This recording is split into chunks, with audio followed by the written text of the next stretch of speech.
On Greenville Utilities.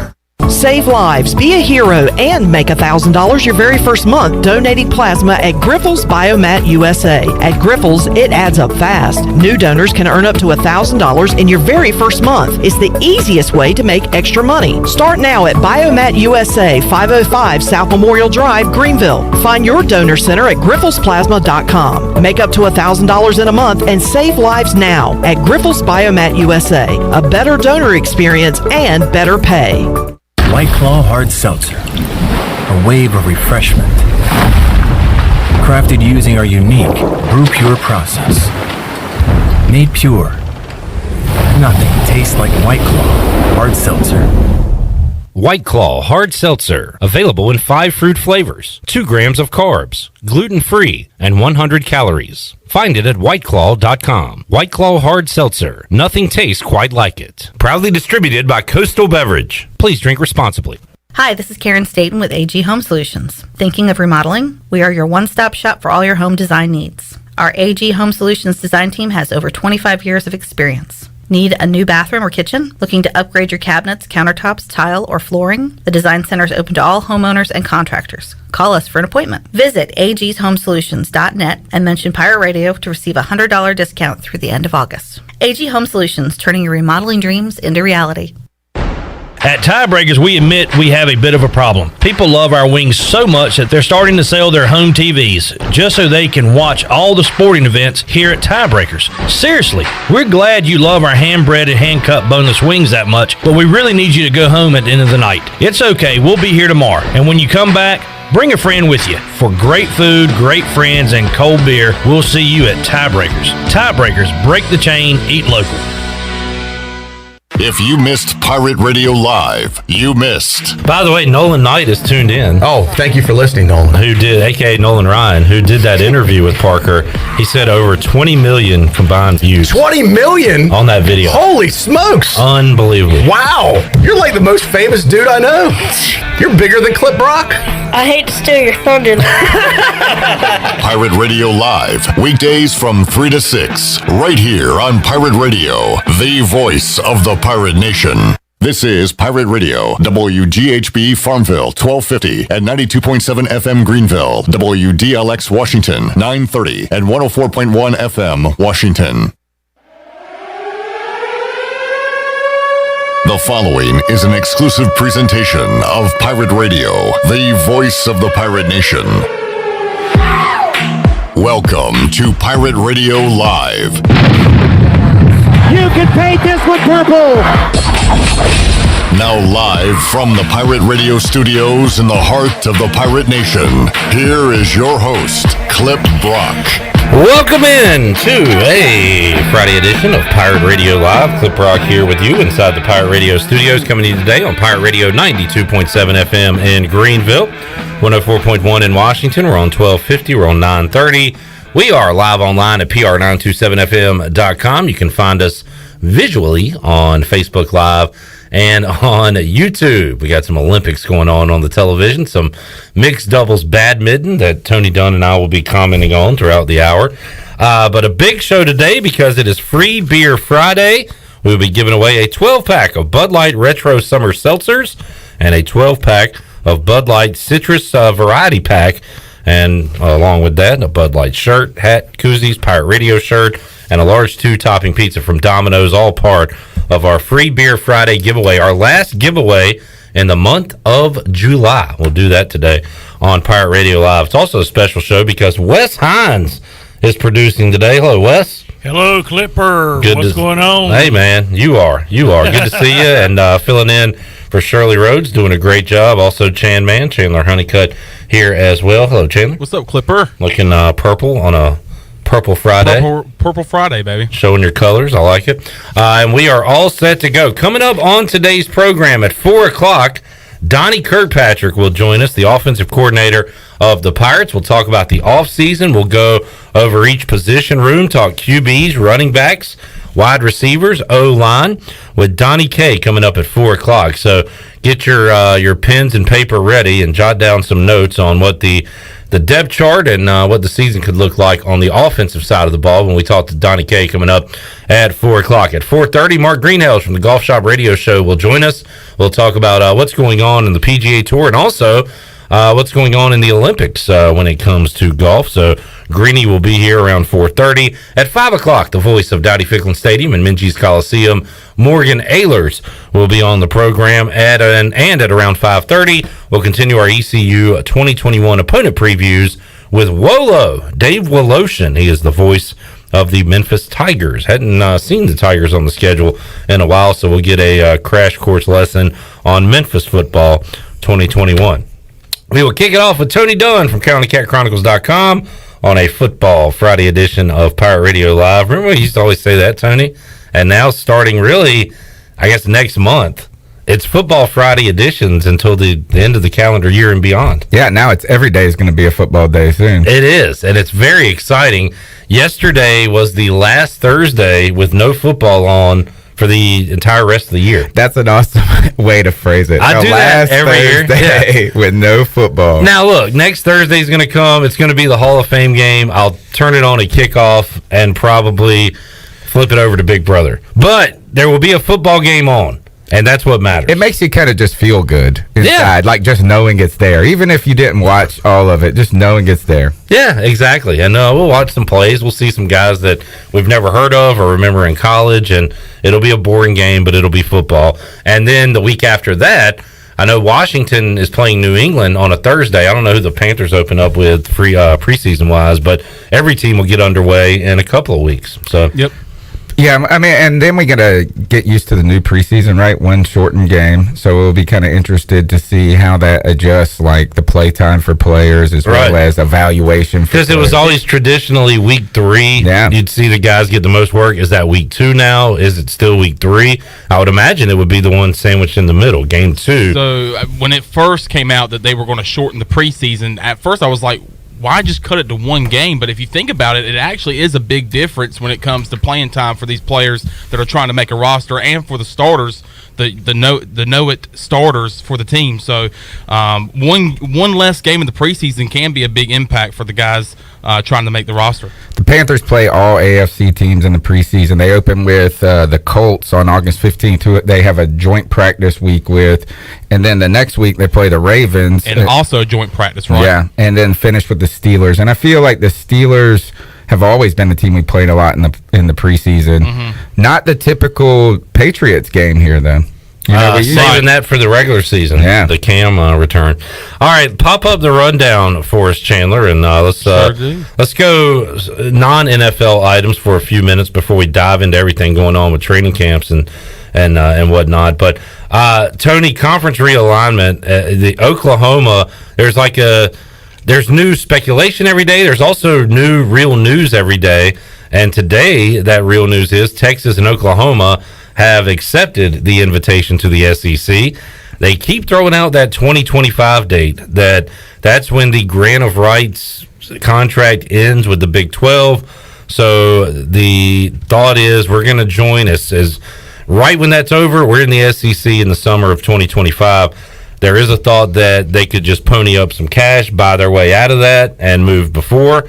I tend to think that'll happen, but at the very latest, Oklahoma and Texas will be in the Southeastern Conference fall 2025, I guess. Yeah, these things are, complicated and complex when you start to think about the TV rights. Like you said, these agreements with the conference that they're in. And now the SEC is slated to become the super conference if it already wasn't, right? I mean, it's good Lord. And we could almost just watch all SEC all season. If I'm, let's do this with other sports. If I'm the NFC East, I'm looking to add the Bucks. I'm looking to add, we want the best division in football. Like if we could kick out the Falcons and get the Packers. Who are y'all adding to the South? Right. You're going to get the Packers in there? So the ones leaving the South to go to the NFC East would be what? The Bucks and the Saints, really, right? Well, currently, that's who we want. Yeah, we want those teams. Yeah. Right now, both of those teams are, I guess the odds for them to win the division. Tampa Bay, obviously, is the easy pick when it comes to bringing back all the starters, and the Saints with their history of success. But they got some quarterback questions. Right. And the NFC South has historically been one that's just difficult to maintain that kind of New winner every year type of thing. This whole offseason, when I think about the Saints or talk about the Saints with other people, I have to stop myself and go, oh, wait, they don't have Drew Brees. Instead, they have Jameis Winston, who's trying to make another life of himself in the NFL, and maybe Taysom Hill. So who knows? I like that I said we were going to go away from NFL and just went right back into it. We're fired up for some NFL. But that was the news today regarding OU and Texas. All right, let's go to MLB trade deadline. I know I'm going to miss a million of these things. It actually has impacted your two teams more than anybody from a seller standpoint. Chandler's Nationals are down to 0 players. Tony, you might have a few Cubs left. Maybe. Who? The latest news, though, Javi Baez to the Mets is reportedly going to get done. Is Contreras still on the team? Isn't his name? I have not seen his name in a deal. I don't know if I'm going to know any players left on the Chicago Cubs. Baez, I mean, everybody's gone. I guess maybe Chris Bryant is still, they're still waiting to deal him, or did they? That's a great point, because his name, he was scratched from the lineup yesterday, and we saw Rizzo go to the Yankees. Yeah. But Bryant, I haven't seen his name involved with the team. No, and he was the one for years we've been, or not for years, but he's had problems with the Cubs in his deal. Remember, he went to like arbitration, or like almost sued them over how they were like sending him to the minor league to extend his rights and some things. And then, all the guys, Schwarber is now with the Nationals, and he's not. Because he got traded to the Red Sox. Yes. Oh, wow. Breaking news, Tony Dunn. Breaking news. But he was there for less than a season. Tony, we got rid of so many people. The entire team from last year was already kind of blown up to a certain degree prior to this season, and the remaining fire sale has been completed or is in completion right now. Kind of reminds you a little bit of Hurricanes. A small move, maybe we'll have time to talk about that too. A small move the Cubs made to kind of get it going was Jock Peterson to the Braves. Yep. Javi Baez and Rizzo, the hammers there, but even Craig Kimbrell, who kind of, resurfaced as an elite closer there in Chicago, stays in Chicago, just goes across town to the White Sox. I did misspeak, Chandler. You do have one player left, and that's Juan Soto, who's looking around. Who's probably going to be looking to be Mr. National after the Mr. National of the day, Ryan Zimmerman, leaves. I think Juan Soto, we're going to look to have him for a very long time, if not his whole career. But you see guys like Trey Turner leave, along with Max Scherzer to the Dodgers. Disgusting. It's just absolutely disgusting. You have Daniel Hudson, who got recorded the last out of the World Series. He's heading to the Padres. Now today, Josh Harrison and also Yan Gomes, Yan Gomes was a part of that World Series championship team, not Josh Harrison. But Josh Harrison just recently acquired by the Nationals. They're off. And I'm not sure where they're going, but I think Oakland got those two. Oakland. So it's rebuild time for the Nationals. And I was talking to somebody yesterday, and they're like, sorry this is happening. And I'm like, well, it sucks to see these players that made such a big impact in your franchise go elsewhere. But it's time to rebuild and look for the future. It really does bring up the question, how long of a grace period do you have after a World Series? Because the Cubs... 100 years? It depends on who you ask, right? The Cubs finally got their World Series, and now, Tony, they are clearly going in rebuild mode. Yeah, and we're competitive for a few years after that, too. But Baez, the Mets are getting a player in Baez. God, he's an awesome baseball player. Theirs was weird, too, because Rizzo and Bryant were, like, young, up-and-coming stars at that point, and they were, this is one of several, and it just never happened. But you got that one, and then for the Nationals, kind of a different feel. Like y'all went on that magical run. The second half of 2019? We started the year 19-31. Yeah, good Lord, and then went on a run in the playoffs and made the wild card, and then basically. But it didn't really feel like they were going to be an elite team for years. You know what I'm saying? Whereas the Cubs, it kind of did. So two different scenarios there, but that's two teams that won a World Series in the last handful of years that are now going to be really bad the next 2 or 3 years. It's all about pitching, man. That's what it comes down to. And you hear about all these offensive players going to other teams, is that the teams that are competitive have had pitchers that have been just crushing it all season. Well, on that note, Steven Strasburg is still a national. Still a national, but still has battled injury his whole career. His whole career. But since the World Series, the Nationals have not been as good, or actually they weren't that good the year that they went and won the World Series, and since then we haven't shown that we can get back there. So I mean, it's time to rebuild.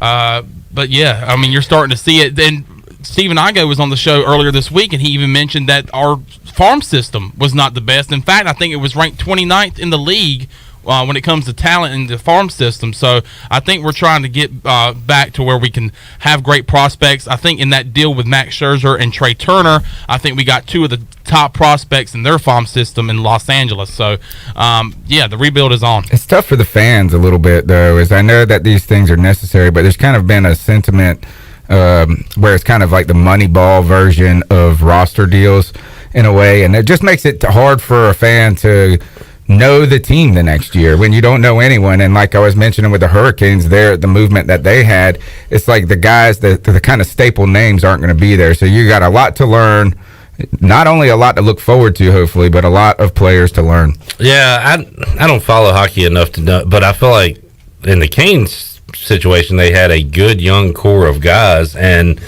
the thought was they were going to keep them together for a while, and that is not the case.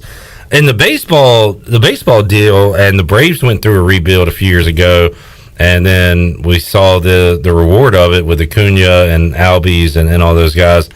I feel like fans, and I'm judging this off like social media and people I talk to, fans are more on board now with just blowing it up, especially in baseball. I know it sucks, but yeah, it's become more of the culture, I think. And it's just reality now that if you're not a true contender and you're not a perennial playoff team, the best thing you can do is stock your farm system, say we're going to stink the next 3 to 5 years, and then hope to be really good for 3 to 5 years. And that is the cycle that teams are going through right now.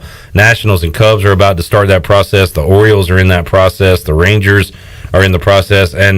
And then you've got teams like the Yankees and the Dodgers who never really do that. No. Because they can always just buy players to come in. So it's crazy talking to MLB nuts, and I know a few, and a lot of MLB fans, that's what they look forward to is their farm system. They would rather talk about the prospects that they have in the farm system than the actual team that's on the field for them in the big leagues. God bless. You got to love some baseball to do that. All right, so it has been a wild MLB trade deadline, and things still ongoing. We'll update you if anything else pops, which probably something will here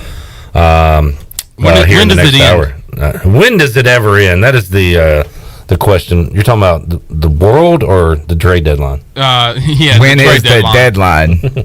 When is the deadline for MLB and the world? And the world. When is the deadline of the deadline? 4 o'clock. Today at 4 o'clock. Oh, wow. Now, we see moves, like news come out after 4 o'clock, but as long as the deal... Remember it was a Broncos player. It was Elvis Dumervil. Okay. I do remember him. I remember him. But I don't remember what happened. And he went to the Ravens, I think. Because, like, the fax didn't go through in time or something. Oh, yeah, that's right. It didn't go through, and it was, I think it was with the Ravens, the deal was. The Denver Broncos the Denver Broncos asked Dumervil to take a pay cut. He would make $8 million instead of $12 million. Dumervil agreed, needed his agent, Marty whatever, to fax over the new deal, and he either didn't fax it or the fax didn't come in time, and then he became a Baltimore Raven. Okay, yeah. So those fax machines, they received the fax at 4:06 p.m. I guess the deadline was 4 o'clock. So you got to get that fax. I know, in, folks. man. Have you guys ever heard of like email? No. Sports is way behind the times when it comes to things like this. They still do faxes for signing day in college football. So that fax machine still, it looks like a dinosaur in the office, but it still gets used in sports. Don't leave the paper out in the sun. It'll disappear. All right. NBA draft.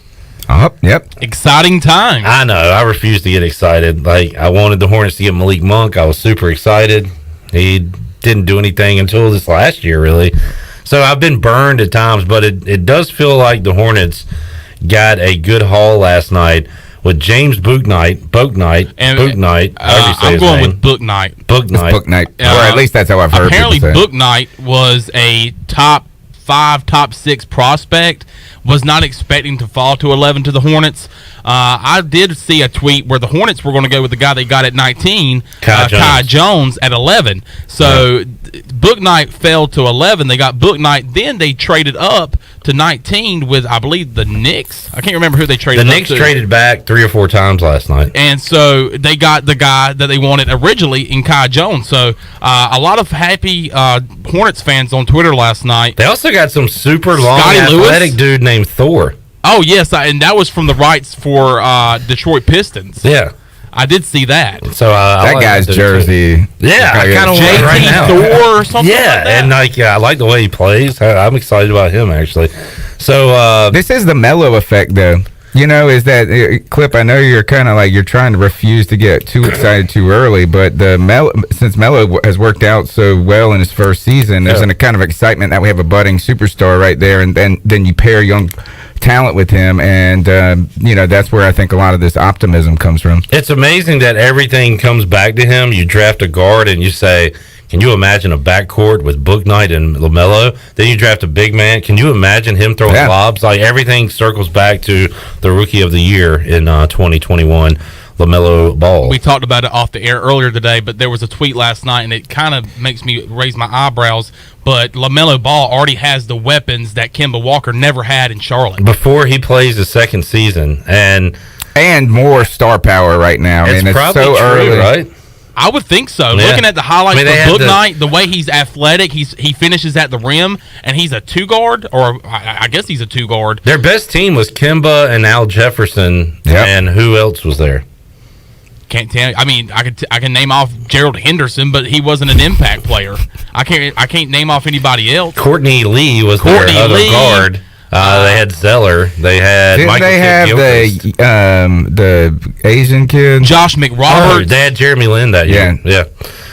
So they have already with Gordon Hayward and Terry Rozier, and we're still holding out hope that they got something with Bridges in Washington too, right? Look at this horse's hair, Clip. It's got a fly do.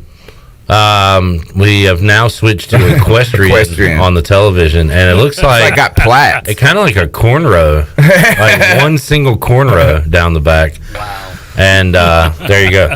All right, last topic is Olympics. Tony Dunn, have you watched any this week? No. Other than when I was watching just badminton now, China on China. Other than when I'm on the air at Pirate Radio, I have not flipped on the Olympics. Other than that softball game I bet on. I heard that the women's three-woman basketball, they won the gold. The 3-on-3, yeah. I almost called it 3-man, but that would be incorrect. That's like when I do PA for softball, and I was saying at the this man up in the top of the second, 2 runs on 2 hits, 3 men left on base. And I said it a couple times. I was like, wait. I was like, what do I say here? 3, and I just would say 3 left on base. So that's smart. Good catch. And when you do basketball, the women's team is playing man-to-man defense right now. Oh, really? But they're playing woman-to-woman defense. Woman-to-woman. Yeah, exactly. Wes, how much Olympics you been watching, man? Very, very little. I can tell you that right now. Yeah, I figured. Why are we so unexcited about it? I mean, it's so far away, and by the time you watch it, it may have already been done as pre-taped. The time part, I think, is a big deal. There was actually last week that it was on Channel 5. It was USA and it was whoever they played and lost to. I thought they had another game against them. Come to find out, it was the game that they had already played. You thought they had a rematch? I thought he had a rematch in the game. And I was like, I told Dad, I said, hey, they're playing again. He was like, I'm pretty sure that's the rerun. So I'm like, why would they put it on Channel 5? Son, how much did I pay for your college education? Do you think also that there's no fans there kind of has generated less excitement? Maybe. Yeah. I will say, overall, and Wes, I guess it was 2 weeks ago, I watched SmackDown and I watched Money in the Bank just because fans returned. Right. I can't watch wrestling without fans. It's hard to watch other things without fans, but fans being there definitely impacts my ability to enjoy an event, Tony Dunn. So I have to agree with you on that because with all those screens, yeah, it was the boringest 3 hours to watch with screens. I couldn't do it. So now the fans are back. I'm back in. AEW actually had a show in North Carolina this week. Oh, is that right? Charlotte? Was it Charlotte, I believe? Yeah. And Raw is coming to Raleigh. Mm-hmm. Is that August or September? I believe it's September. Yeah. None of it is exciting as that event we talked about a couple of weeks that's going to have a mix of Sergeant Slaughter and... oh, yeah. There's a convention going on in the Triangle in Raleigh. And Shirley ran down the list, Wes, and it was like $1 Million Man, Sergeant Slaughter. It was all the classics that are going to be there. All right. Also, and we'll take a break, Wes. Take us to break. But there's a, Barstool does the Rough and Rowdy where they have the fights. Did you see that Adam Pac-Man Jones is in the main event? Oh, wow. For the next You Rough don't want and to Rowdy. mess with him. No, I would not. He's taking on their champion in Rough and Rowdy. So I'm not going to pay for it, but I'll try to find a way to watch it. I'll put it that way. All right, let's take a timeout. We'll come back. We'll see what's going on in Carolina Panthers land. We've got a big injury to a quarterback that gets injured quite a bit. And more NFL news and notes when we return on Pirate Radio Live. Back with you after this. Hey, Pirate Nation, Lindsey Gray here with Carolina Caliber. In 1960, my granddaddy started his firearm business right here in Eastern NC. Still family owned and operated, we have the area's largest selection for outdoor shooting sports and accessories and are one of the nation's top firearm dealers. At Carolina Caliber, we have everything you need from hunting, home defense, and personal protection, including a wide variety for ladies and youth. We buy, sell, and trade. It's a time-honored tradition. Visit us at Carolina Caliber on Fire Tower Road in Winterville. Hey Birdland, experience an Orioles game this season with the convenience and privacy of your very own suite. Choose from an array of options and prices to gather with family and friends or entertain clients. Each suite features climate-controlled interior seating, a private restroom, and comfortable outside seating. Plus, enjoy the best views of Camden Yards. Suites can accommodate 8 to 22 guests. Capacity is limited, so select your dates and purchase tickets now. Learn more about single-game suites at Orioles.com/suites. For the latest from the world of golf, tune in every Saturday morning from 8 to 10 for the Golf Shop Radio Show. Hosts Mark Greenhalgh and Matt Blanchard talk golf from tee to green and everything in between. If you like golf, you're gonna love Golf Shop Radio. Before you tee up, drop on in. Welcome to the Golf Shop.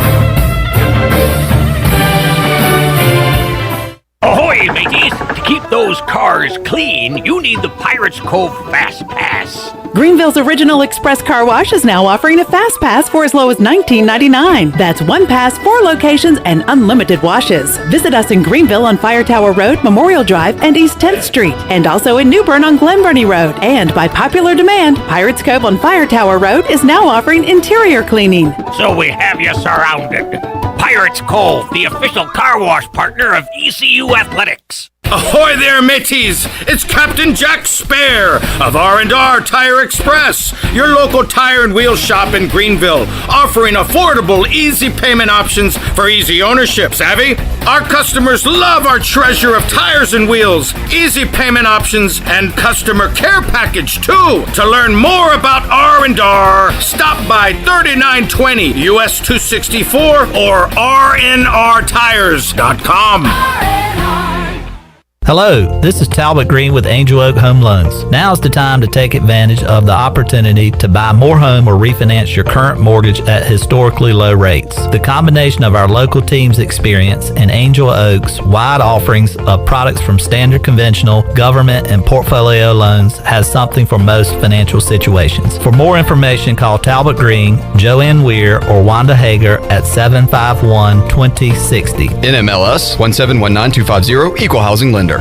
Have you stopped doing your favorite activity due to chronic aches and pains? Let Eastern Physical Medicine and Rehab help. They provide regenerative injection therapy that can help with osteoarthritis, joint pain, carpal tunnel, and plantar fasciitis. Eastern Physical Medicine and Rehab will help you get back into the groove. Eastern Physical Medicine and Rehab, 2245 Stantonsburg Road, across from the hospital. Call 215-9294 for an appointment today.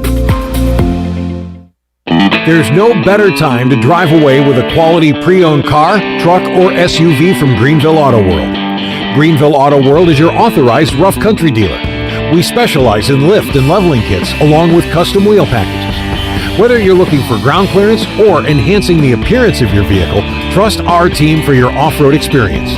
Greenville Auto World, 3840 South Charles Boulevard across from Hardee's at Bell's Fork, or online at greenvilleautoworld.net. Pirate Radio. We're going to be bigger, faster, stronger, and older. That's always a good combination. The voice of the Pirate Nation.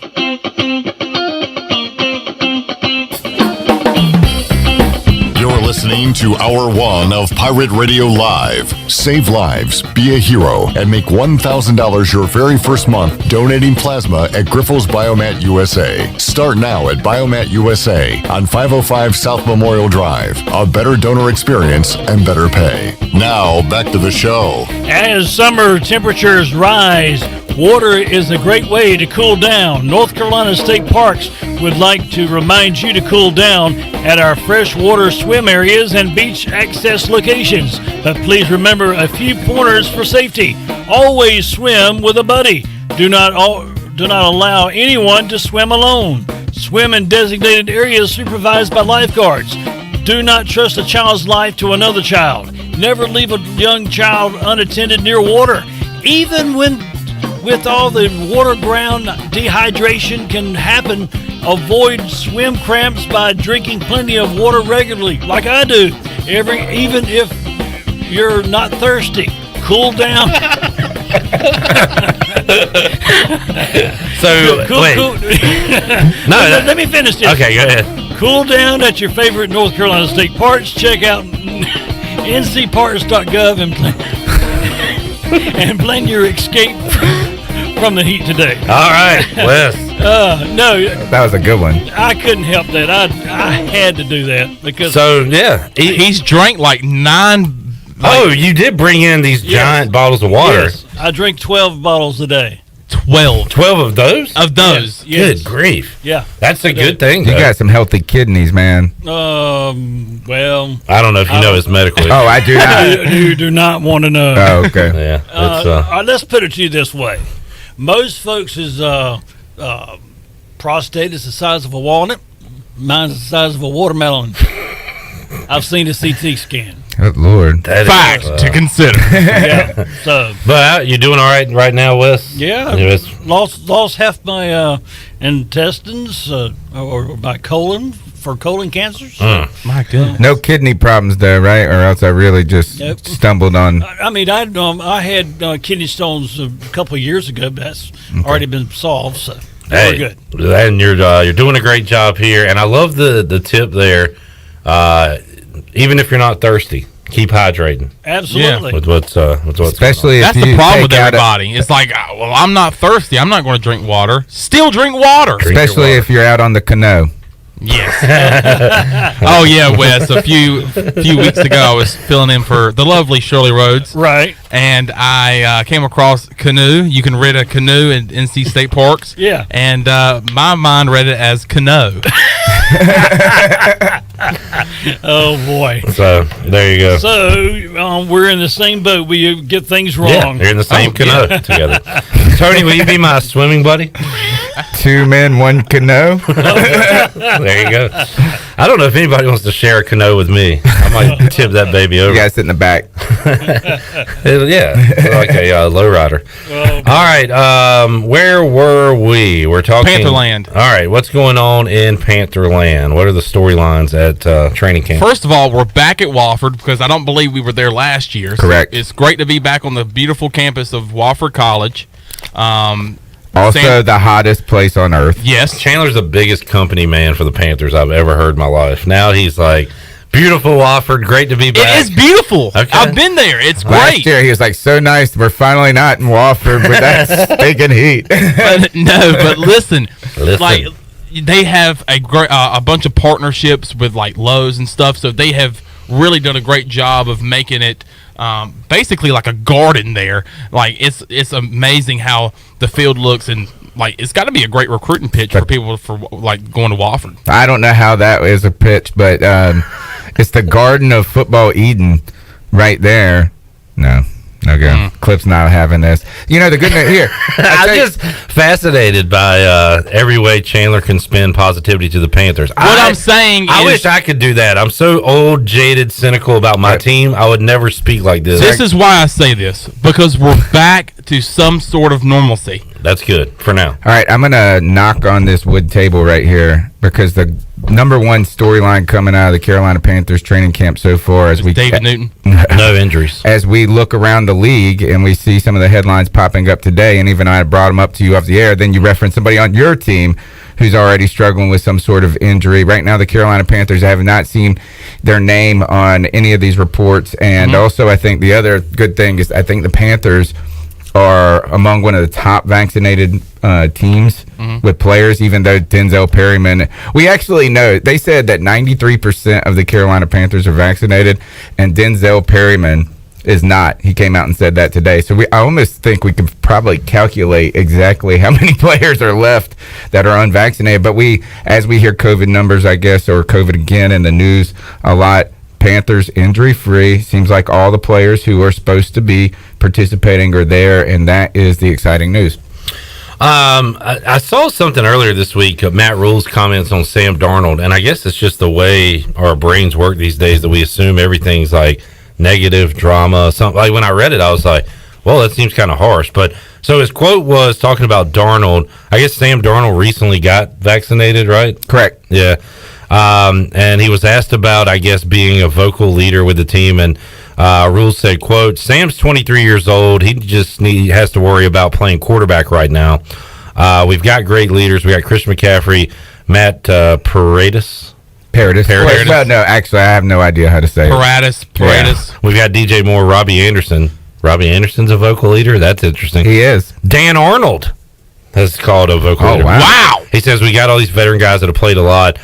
He's not completely off the hook when it comes to being a team leader. Think actions speak louder than words. He talked about what he needs to do is be the first guy in the building, the last to leave. So I guess he was just answering a question about being a vocal leader, which I will admit is a fallback, a crutch for us media guys at media day, at fall camp. When we say, Coach, who are your leaders this year? He was asked about. Well, there is some background to this story a little bit, and it all kind of circles back to David Newton, right? And so, who was a reporter? Yes, he is the ESPN reporter. Shockingly still. Yes, actually, no, it's not shocking now. He gets more clicks than anybody. Like in the whole company, he's like the company leader probably in clicks because of all the. They'll never let him go. Right. So, but originally, when the vaccination protocols were put in for the NFL, two players that got some attention nationally from the Carolina Panthers was Christian McCaffrey and Sam Darnold, both who said that they had yet decided if they were going to get the vaccination. They're trying to think through these things, and immediately people are like, why aren't you doing it right away? Why aren't you doing, so that's one of the background stories. The next part is that they're talking to Sam Darnold, and it was clear that he was in the second phase of his vaccination process, and David Newton asked him in the very beginning of the interview that if he would talk about the COVID, the vaccine, why he chose to get it. And Sam Darnold said, I'm not going to talk about COVID at all. And then later in the interview, Sam Darnold's like talking about leadership and some different things he was asked about that. And David Newton cues back in and he says, so since you, as a leader, how do you think you should think about this COVID vaccination? You got anything to say? So he circled back and threw a haymaker. Yeah. And then that's where Matt Rule comes out later. And every time someone says this right in the beginning, you're surprised a little bit, kind of like how he angled toward the leadership thing. Yeah. The very first thing is he's 23. Every time I hear that, that's ridiculous. It's crazy how young he is. By the way, the story said in parentheses he actually turned 24. 24. Okay. So, but that just the point. Long in the tooth now. But one of the things I like about the statement from Matt Rule is that there was certainly there's the pressure of being quarterback is the pressure that Matt Rule was putting on him right now. And from a player who was a top draft pick for the New York Jets in a very difficult media market on a team that was very bad with a lot of pressure on him, I think Matt Rule is trying to, make this make it more simple. Ease the pressure? Make it simpler. Saying that you just be a quarterback, because a lot of times you look at the quarterback to be your not only offensive leader but team leader. He's basically saying, look, we have leaders right now. If I'm Sam Darnold, I look around at my receiving room, and the pressure's off of me immediately. Already, yeah. I look at my running back room, and I'm like, the pressure's off of me immediately. I love the idea of Robbie Anderson being the guy that everybody needs to get behind and listen to. He was voted as not voted, but they said the funniest guy in the locker room. Yeah. Somebody said today on Twitter, I saw a comment and said, Robbie Anderson seems unhappy. And a bunch of people responded to that tweet and said, that's just how he is. Yeah. Like, that's literally his persona. What's that bear doing? What's that bear doing? All right, so you got that in Pantherland. Susan said, idiot Rule, if he calls you a leader, you'll be cut next season. Oh, she's right. Well, he does have a death kiss to him a little bit. He does. And he praises you a little bit too much. Watch out. He's done it to already... Well, two quarterbacks, right? Well, did he do it with Teddy? Because now him and... Yes. And Cam. That's what I'm saying. Yeah. But see, now, the thing with Teddy is that he gave him a kiss of death, but then they got to where they were like, basically were open about how they were not happy with him. Yeah. Did you see the Teddy Bridgewater comment this week? No. Oh man, it's wonderful. Oh, something about he was in a jungle or something. Oh yeah, and it's just he's gonna come out. You put me in the jungle. I'm gonna come out with a fur coat and a headband made of leaves. Yeah. Now, how does that work? Somebody made a picture of it. Yeah, of course they did. I think he got into some stuff in Colorado. Peyote? That Colorado Kush. How do you make a headband out of leaves? I want to figure braid it out. I guess you can tie these stems together. What are the a laurel is that? Okay. Isn't that a laurel is that little thing you put on your head made of like olive leaves or something to that effect? I'll Interesting. Look it up while you talk. No, don't. You don't even need to. All right. Any other Panthers news and notes? I mentioned that from a Washington perspective, I'm excited about De'Ami Brown and some of his highlights. How about like the Marshall kid at receiver or any rookies? He actually he's coming off. I don't think he played at all last year. I think he sat out due to COVID at LSU last year. He's got a little bit of rust. He was dropping passes on the first day of training camp, which I saw, but apparently he's bounced back in the past couple of days, catching balls from Sam Darnold. Are you talking about Terrence Marshall Jr.? Yes. Yeah, and Bill Voth put out a tweet yesterday, or maybe Darren Gant, said, you don't want to get too excited too quick on day 2 or 3 of practice, but a little Muhsin Muhammad type flair to it. I get it because I do that accidentally too. I always compare an old guy to a new guy, but that's just it. We shouldn't do that, really. Jason, especially one so important in Carolina. If anybody's probably upset about their number being worn, it would be him more so than Greg Golton. But J.C. Horn got his first interception today. Yep. I think we haven't heard a lot about Christian McCaffrey in this camp at all. Just that he is focused and zoned in. And how do running backs really shine in a time where you don't tackle? I did see a video of him shaking Shaq Thompson out of his shoes. Not surprising. Right. But Jeremy Chin is moving to the safety position full time. Yes. I saw that he's going by the nickname Little LeBron. I saw that. I'm not paying I attention don't think you're not acknowledging that. No. I don't think he's going by that name. I think Dante Jackson called him that. Okay, because he's a freak. Nickname. But Jeremy Chin had an interception yesterday. They could at least call him Bronny. Double chin.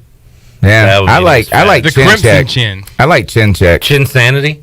Chinsanity. Chinsane in the membrane. But Captain Chinsano. A training camp darling for the past few seasons, Omar Bayless is also trying to make the roster. He's made a name for himself the past couple of training camps, and he burned J.C. Horn at a 7-on-7, which there would have been safety help there if it was a regular game situation. But Omar Bayless is still showing that he can make an NFL roster. Cam Watch 2021, former Panther Cam Newton walked on the field at training camp alone without the rest of his teammates. Tony, would you like to address that? Yeah, he was the first one on the field. No, he actually wasn't. This is what Chandler then tried to tell me later, is that Mac Jones was on the field before him. He was. How do you know? I didn't see because that. I saw Twitter. It was on Twitter. I didn't see the picture. I saw it was a Cam video. Newton All walking. right, so it was a video of Mac Jones running on the field. Actually, he started with that weird, awkward walk that he had in the NFL draft, and then it turned birth and hips. Yeah, walk. and It then looks like he's then then it turned into like a little jog. Then it turns, and he's wearing number 50. And like this is the weirdest thing. He's wearing the jersey number 50. Why? I have no idea. He's going to play two positions. But anyway, so, and the thing is, and we were talking about David Newton a while ago. You know, he's come out and said that Sam Darnold he's like the first on the field, the quarterbacks are the first on the field, when Cam Newton spent most of his time in the locker room stretching. Yeah. What is his problem with Cam Newton, and why can't he just shut up? Because it gets clicks and it gets comments, and my comment about Cam walking out alone was I was pretending to be one of those internet troll guys. Yeah, and that's pretending what to be David Newton. Nobody cares about, like, your guard having great protection all day at practice. They want to know about Cam Newton. I already saw a video this week of him doing his own stretches off to the side while his team was lined up. I know one person comes out and says, does Cam, everybody else on the team stretching, Cam not, and somebody goes, you're right, and he was doing these rotator cuff things, and he was like, you're right, a guy who's had injury problems in the past probably shouldn't be stretching his rotator cuff more than the regular guys. I did see that Cam Newton and Mac Jones are both looking good in camp.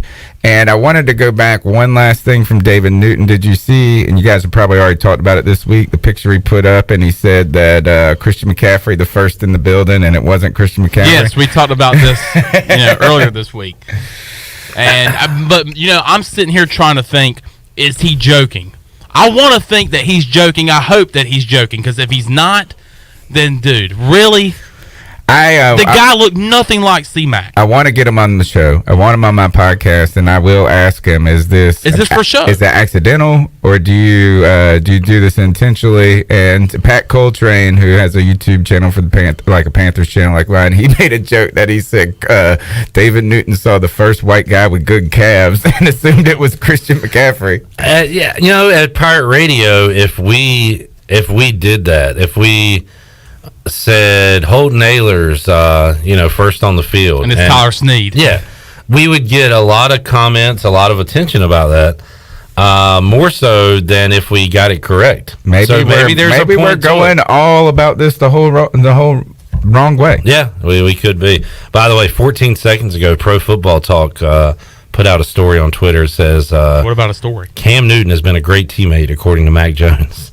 I don't know. Hey, click on it if you'd like to read about that. Guess who else said that about everybody? Every single Justin person. Fields said that about Andy Dalton. Yeah, Well, and also every person has said that about Cam too. All right, let's take a timeout. We'll come back. We'll wrap up hour number one. Talk more NFL news and notes. Stop me if you've heard this before. Carson Wentz is injured. Oh my God, you're kidding! I am not. Is Jacoby Brissett still on that roster? We'll look at the other Colts QBs. And talk more NFL news and notes when we return on Pirate Radio Live. Got Donnie Kirkpatrick coming up at 4 o'clock. Stick around for that as well. We're back after this.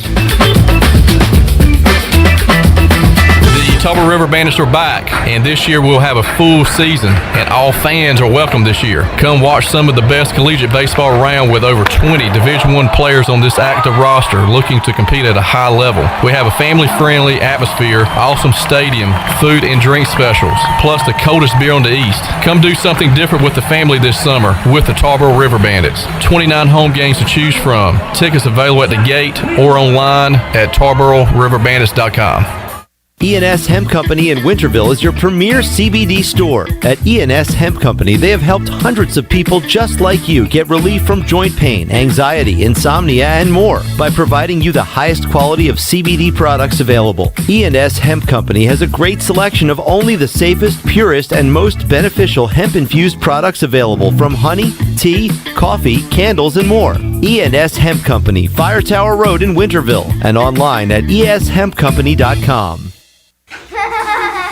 We're midway through bath time, and 2 medium 2-topping Domino's pizzas for $5.99 each have begun their drive to the Smith's front door. That's a GPS-enabled custom delivery alert, folks. The newest improvement to the Domino's tracker, saying Domino's will be there in 2 minutes. They're calling it audible. Bath time's now rinse time. They've got 1 kid dry, 2 kids dry. The pizzas are here. They made it to the door. The kids are clean enough. The new Domino's tracker with GPS worked again. 2-item minimum. Pan pizza will be extra. Ask for this limited time offer. Prices, participation, delivery area, and charges may vary. University PC Care has been the Pirate Nation's go-to IT expert since 2006. Unfortunately, many organizations today simply react to IT issues after the damage is done. This is known as the break-fix cycle in the tech service industry. University PC Care's Business Services Division has a better way, a proactive solution called BizCare. What's at your office? Call William at University PC Care today to schedule your free BizCare consultation or learn more at universitypccare.com. When a storm hits, you can count on Greenville Utilities. They put their emergency storm plan into action to restore power as quickly and safely as possible. If you experience an outage, call them toll-free at 1-855-767-2482. The automated hotline can handle a large number of calls at once, virtually eliminating busy signals, so help can be on the way as fast as possible. Remember, GUC's emergency hotline number is 1-855-767-2482. Hey, Troy D here for my friends at Villa Verde. If you know me, you know I love being outside, but finding a good place to eat outside can sometimes be tough. Well, our pals at Villa Verde have fixed that. Not only does Villa Verde have awesome, unique, one-of-a-kind dishes here in Greenville, they also have a brand new outside dining area. And this outside area is sweet. It's covered, you're in the shade, and cooling fans are on. Enjoy the comfort and relaxation of dining outside with our friends at Villa Verde. Villa Verde on 10th Street, a platform for good. If you're recovering from an injury, getting back into sports, dealing with everyday pain or fatigue, then Kinetic Physical Therapy and Wellness can help you get back on track and live well. Kinetic's award-winning staff features a TPI golf specialist that offers assessments and rehab to help you get back on the course and playing your best. This is Dr. Shondell Jones, and you deserve to live well. Call us at 364-2806 or visit kptonline.com. Go Pirates! In studio with Wimpy, also known as Brian Fields to his friends and family. Why do you like F3? I go to F3 because got other brothers there, a bunch of men who push me working out, who sweat with me, and it allows me to be a better person both physically and mentally. That in turn makes me more to be a better businessman, better father. Just the relationships that I've built over the last few years, it's really changed my life. One letter, one number, F3. Learn more today at f3enc.com. Hi, this is Phil Steele of Phil Steele's College Football Preview Magazine, and you're listening to Pirate Radio, the voice of Pirate Nation.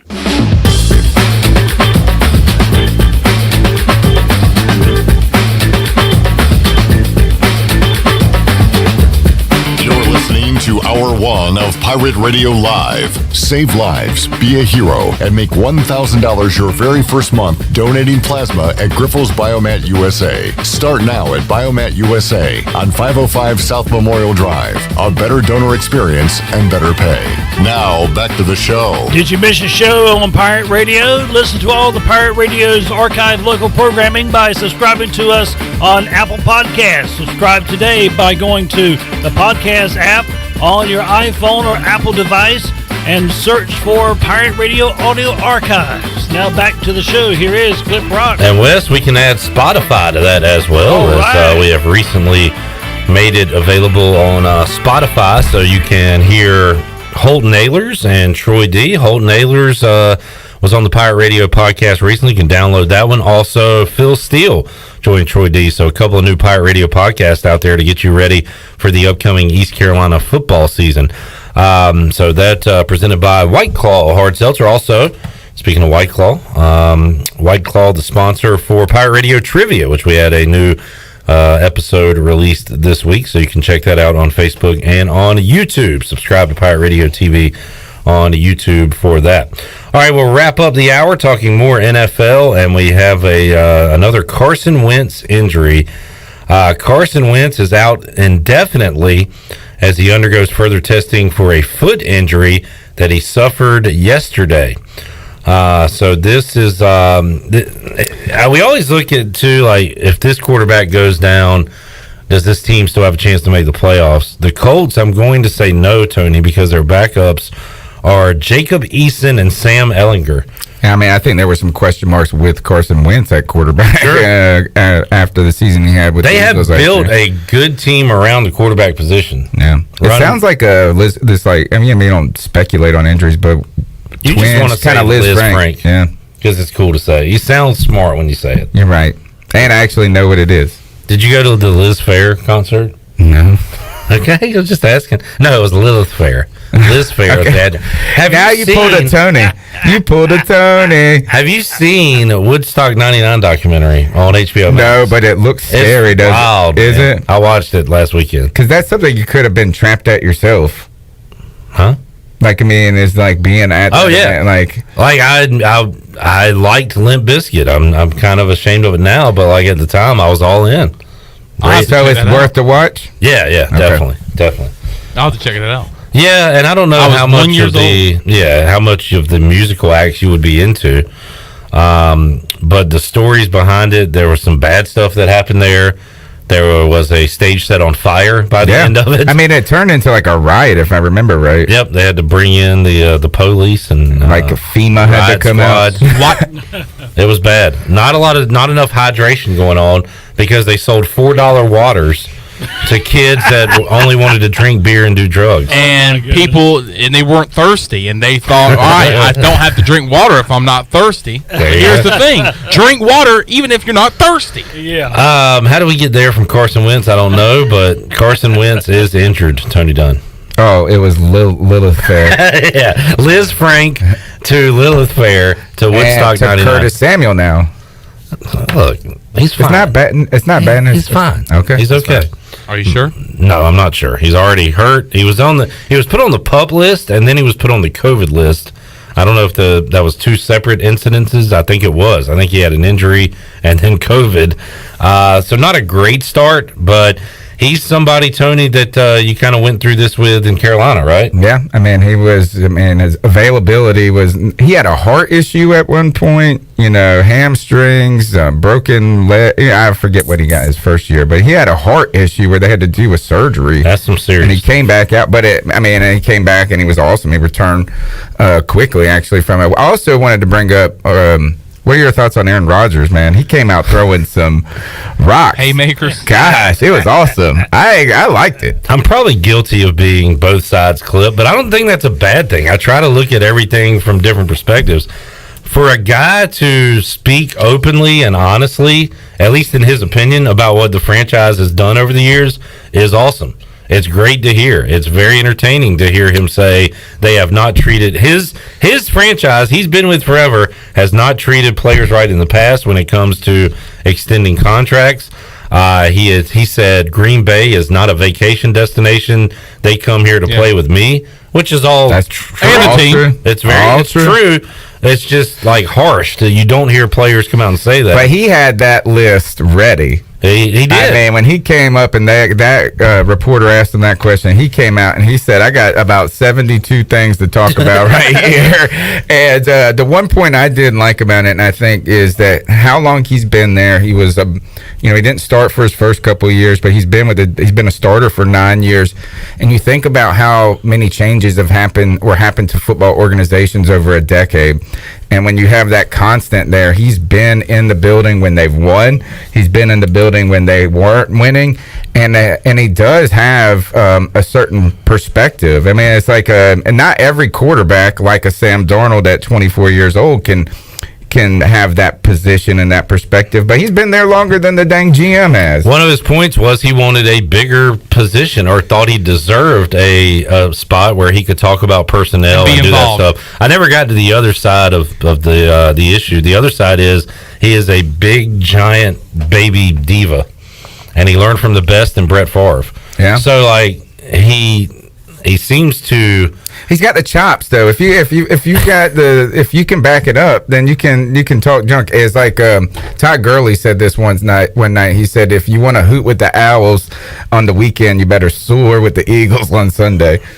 Well, how about that? That's a pretty good. It was line. a good one. I think I added the days in, but he said if you want to hoot with the Owls, you got to soar with the Eagles. Interesting. But it's like you mentioned earlier. I do like that he didn't just make it all about his mistreatment from the franchise. He also made examples of other former players. Yeah. I think he mentioned Charles Woodson. But I think that Jordy Nelson was a good example. Is Jordy Nelson, when they were cooking with Randall Cobb and Jordy Nelson, I think Randall Cobb went and took money, right? Got a bigger deal. But he was saying that Jordy Nelson was ready to play on a reduced rate. Now, if he goes out to Oakland and doesn't really do much. But then he said he doesn't have me throwing them the ball. We talked to Mully, a Packers fan, yesterday. How much have these guys done? Some probably have done well. Some, like Julius Peppers. Why would you bring back Julius Peppers at the age of 42? Well, he did leave the Packers and then go get 11 sacks for the Carolina Panthers the next year or something like that. Yeah. So did he bring up Julius Peppers? Yeah, he mentioned him by name. Heck yeah. Micah Hyde, who I think has Charles Woodson. done well. Woodson, all the receivers with. He mentioned Greg Jennings and he wanted. He mentioned Nelson Finley back. Did he say Michael no. Donald Driver, can we get him to come out of retirement? Yeah, we brought back all those old names, but he definitely he was prepared, man. And nobody thinks higher of Aaron Rodgers than Aaron Rodgers. So there's some of that too. All right, we are about out of time. By this time next week, Tony will have a full recap of the Hall of Fame game. Yes, we'll see. We'll jot down all the players we recognize that played in that game. So I don't think we'll see much of Dak or Ben or any of those guys. But when does Hard Knocks start?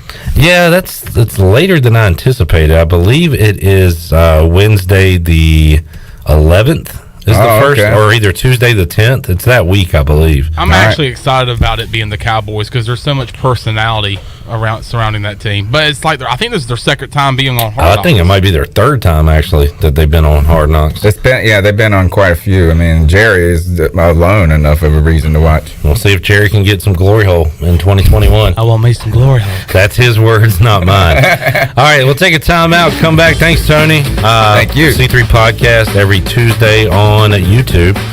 We will talk to Donnie Kirkpatrick, ECU offensive coordinator, when we return on Pirate Radio Live. We'll go down the position groups, QB, running back, wide receiver, O-line, and talk about the personnel and more when we return on Pirate Radio Live on a Free Beer Friday. Back with you after this.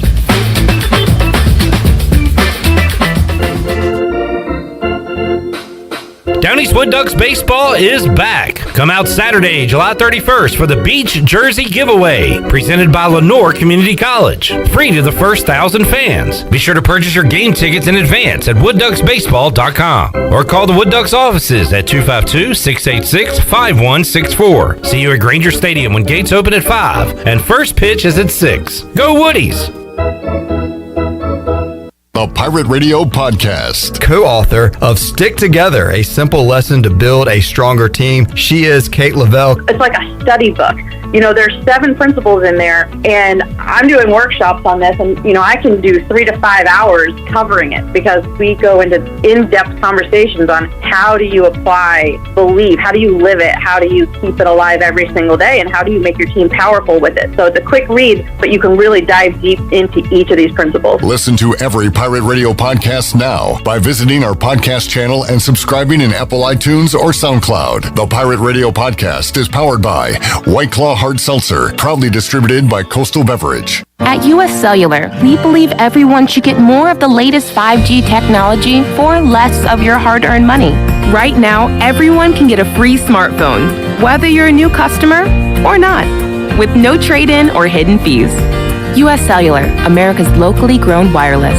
Terms apply. See uscellular.com for details. This is Brandon Tate, owner and operator of Atlantic Wireless, an authorized agent for US Cellular since 1997. Visit atlanticwireless.com to find the store near you. We go beyond the call. Alone, chicken, onions, peppers, and cheese have potential. Together, they have a purpose, a destiny, and a name. Jersey Mike's number 16 Chicken Philly, because grilled to order makes a sub above. At Jersey Mike's, we take great satisfaction in getting that perfect meat slice. Yes. But we don't do it for fun. We do it for fresh, because slice to order makes a sub above. Save lives, be a hero, and make $1,000 your very first month donating plasma at Greenhalgh Biomat USA. At Greenhalgh, it adds up fast. New donors can earn up to $1,000 in your very first month. It's the easiest way to make extra money. Start now at Biomat USA, 505 South Memorial Drive, Greenville. Find your donor center at grifflesplasma.com. Make up to $1,000 in a month and save lives now at Greenhalgh Biomat USA. A better donor experience and better pay. Here with Mike Mullis from Fixed NC. And Mike, you were telling me the other day, people ask you all the time, I didn't know you did that. What does that mean? You know, anything that involves property damage repair, call us first. If it's your crawl space, you've got interior humidity issues, a water loss, your ice maker line breaks, obviously fire and smoke, everybody knows we do those. But anything that involves interior or exterior property damage, we're your repair experts. Mike, how can everybody get in touch with you? 252-999-0001 or fixednc.com. Hi, I'm Annalie Newhoff. And I'm Rob Campbell. And we are with CopyPro. We have been locally owned and operated here in Eastern North Carolina for almost 50 years. CopyPro is the leader in office technology. Does your business struggle with keeping printing costs low or producing professional documents? Here at CopyPro, total customer satisfaction is our #1 priority. We have a variety of solutions to help reduce your printing expenses and make your business more productive. Call us today at 1-800-682-6558 or online at copypro.net. CopyPro, we are the professional office systems people. For years, Callie Ann Phelps has been singing about Phelps Chevrolet. Phelps Chevrolet is the one for you. Low prices, service too. See the big dealer right away. Carolina's finest, Phelps Chevrolet. And you'll agree with what Skylar Phelps has to say. Nobody beats Phelps Chevrolet's prices. Nobody. The name you can depend on. Phelps Chevrolet. Get you one. Find new roads with Chevrolet. Then come find yours at Phelps Chevrolet in Greenville. This is Pirate Radio, WGHB Farmville, W224EI Greenville, WDLX Washington, and W281CH Washington.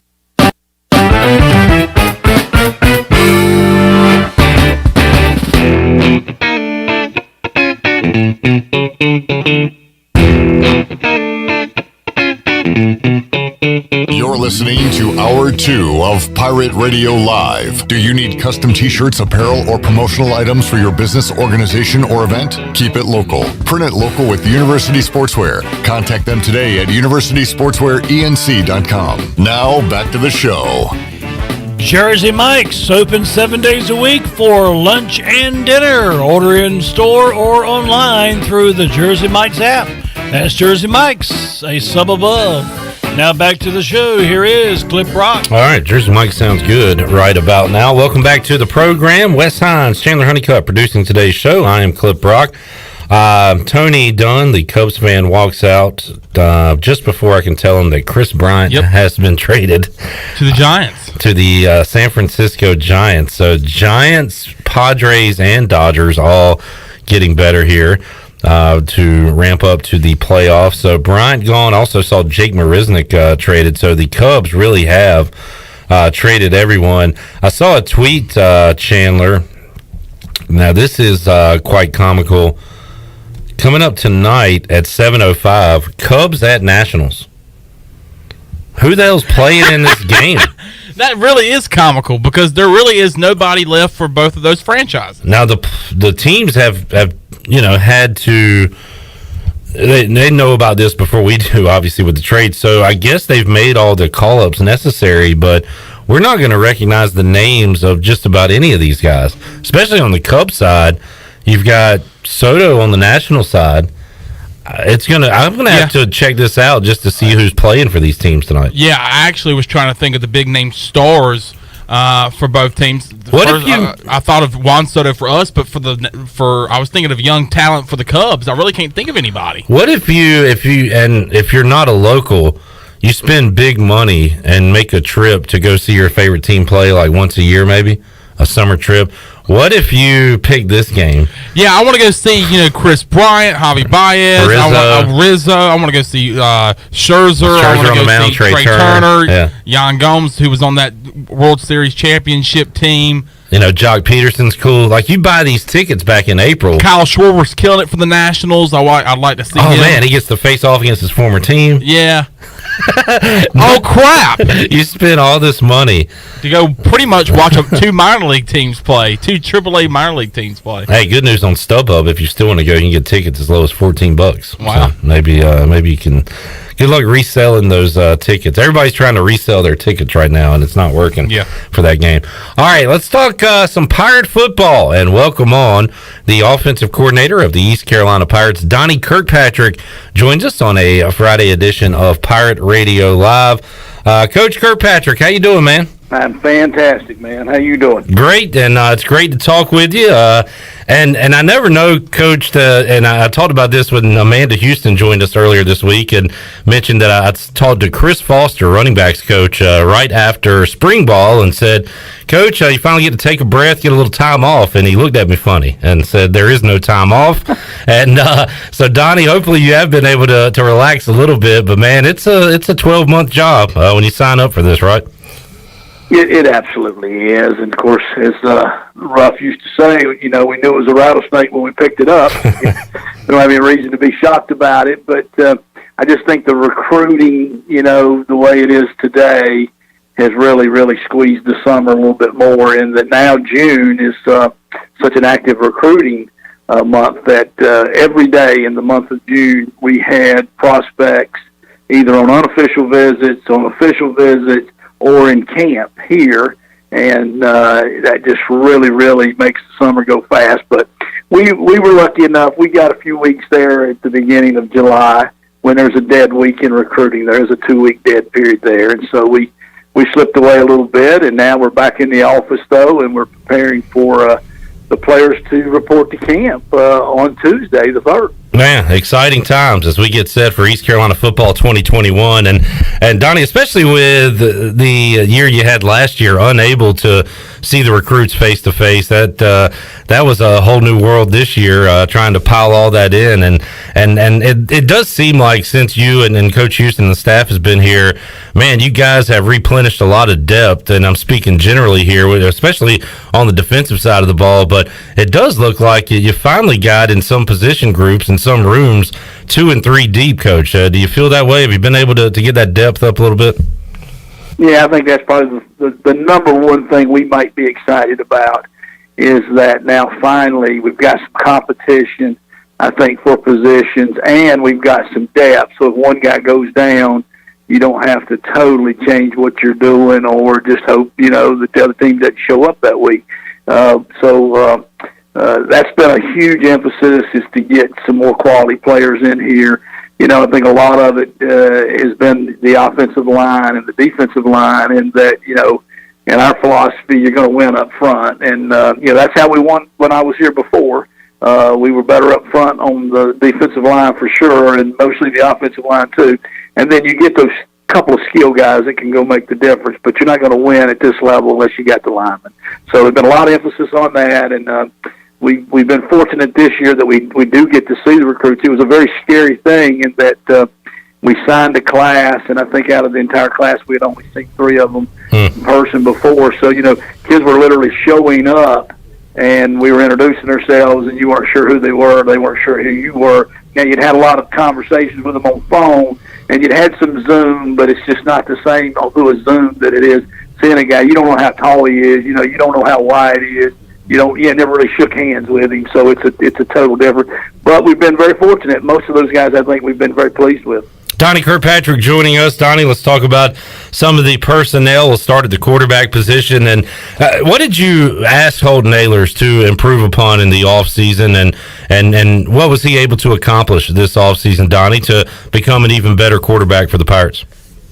Well, one of the big points of emphasis for Holton was we were going to lean him out a little bit and trim him up a little bit and see if we couldn't get back to maybe a little bit of quickerness, in the first couple of steps and getting out of the pocket. I thought he still runs pretty well, but it was taking him a little longer, I thought, maybe to get to top speed. I think you see run that draw at Temple comes to mind, and he takes it about 60 or 70 yards. He was rolling pretty good once he got going, but I thought that he really needed to work some on maybe the initial quickness. And so with Big John's help, we really concentrated on trying to lean him out a little bit. He's 12 pounds lighter right now than he was at his lightest, last year in the season, and I think it's going to make him a little better player. And it'll be a little bit more effective, and you know, you got to escape. You got to beat people with your legs right now. You know, you got to create some plays out of the pocket, and he can do that, and he can be very good at that. So that was really the big point that we did physically, and then we've just really spent time trying to get him to be a little more consistent. You know, there are times when he gets on a roll, and he's had some games to where I think he's the best quarterback in the league. I don't think there's any doubt about it. You know, SMU comes to mind both years. You know, Cincinnati year one, and there's some, you know, South Florida last year. I thought Tulsa last year. We just got to be more consistent. And when those games and you don't have your A game, and maybe it's not just you, maybe it's the people around you, or the other people are defending you well. We got to stay away from the disaster plays. He doesn't throw a tremendous amount of interceptions, but when he does throw interceptions, he's throwing them 2 and 3 at a time in those games, and then other games go and not throw them. So we just want to eliminate those really bad games and those bad series and just get to be a little bit more consistent. If he does that, I think he's a top player in the league. Donnie, I know you were excited to get back to spring ball in 2021, something you didn't have in 2020, so you were able to work with and see up close, you know, Ryan Stubblefield, Alex Flynn, and, of course, Mason Garcia, and even the young fellow Walter Simmons. So when you look behind Holden Ahlers right now, how have those guys progressed from a year under your tutelage, Donnie? Well, I think we are building depth there as well, though it's still a little bit inexperienced and game-like type deal. You know, Mason Garcia has unbelievable ability. You know, there's no limit to how far he can go, I think, in this sport. He did get the opportunity to play a little bit last year, not enough, you know, to really say he's a veteran or he's seasoned or, you know, he's got experience. The Navy game, you know, obviously he got to play the entire game, and he did some really good things in the Navy game. He did not lose the game for us. He just wasn't able to go win that game, and there are times, you know, when the quarterback's got to be able to go do that. He's got to be able to make the throws or make the key plays or make the key checks that will enable you to be able to get over the hump and win that game. And I think we lose by 4 or 5, and he kept us in it. Yeah. Running ability, he's a very dual threat type guy, so he has that. He had a really good spring. I saw him come leaps and bounds in the spring. He's had a very good summer. He's in the best shape of his life, I would say, too. So we put a little more emphasis on all the quarterbacks, conditioning and getting in a little bit better shape and being able to play at their best for longer periods of time. So, well, obviously, we're excited about him. He comes with, obviously, a lot of build-up, and it's, you know, it's hard to live up to that sometimes.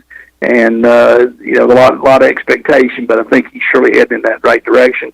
You mentioned Ryan Stubblefield. He had a great spring game. He had a good spring. There's nobody more confident than him. There's nobody got a better arm than he does. He's got some physical abilities that he's got to overcome, and that he's, you know, a little bit short and some things like that. But Kyle Murray and some other people have proven that you can be that size and play if you know what to do with the ball and you're athletic enough and you can throw it.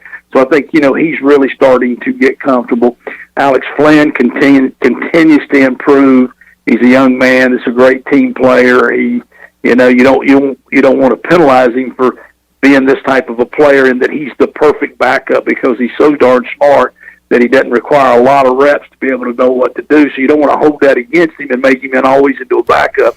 But he's done a good job. He's worked hard. He's really improving as well. And so, you know, I think we're building some depth there. Walter Simmons is a young guy that came in a semester early, and we're really having to break him down and probably kind of start from ground one, I think, to make him into a college quarterback. What he is, though, is he's a great athlete. He can really run. He can do some other things. So I think somewhere in there we'll find a position for him. We'll find a way to get him to be an effective player. It might be a quarterback. It might be somewhere else. For now, he's young. We need that other player at quarterback. We don't have enough guys, you know, to get through the practices without him. So we'll continue to work him there. But, you know, Holden's obviously going to be the guy. You know, we know that. But as we learned last year, you know, through an injury, that can happen obviously in football easily. And then, you know, with the COVID deal, he tested with a positive test, even though it turned out to probably be a false positive. Still lost him for a game. So you know you're only as good as your backup. So you've got to keep working those guys. And, you know, that's where we're at now with that. Donnie Kirkpatrick joining us, going over the quarterback position. Donnie, at this time last year, we really didn't know too much about Rajay Harris, and we knew probably even less about Keaton Mitchell, we being outside of the program, and we learned about him pretty quick. Rajay burst on the scene, and then Keaton Mitchell put up some great numbers as well. And look, Donnie, we love a depth chart, so as we go into 2021, is there a top dog there in the running back room? Is it a 1A, 1B situation? How do you describe that? I think it really is a dual deal there, a two-headed monster.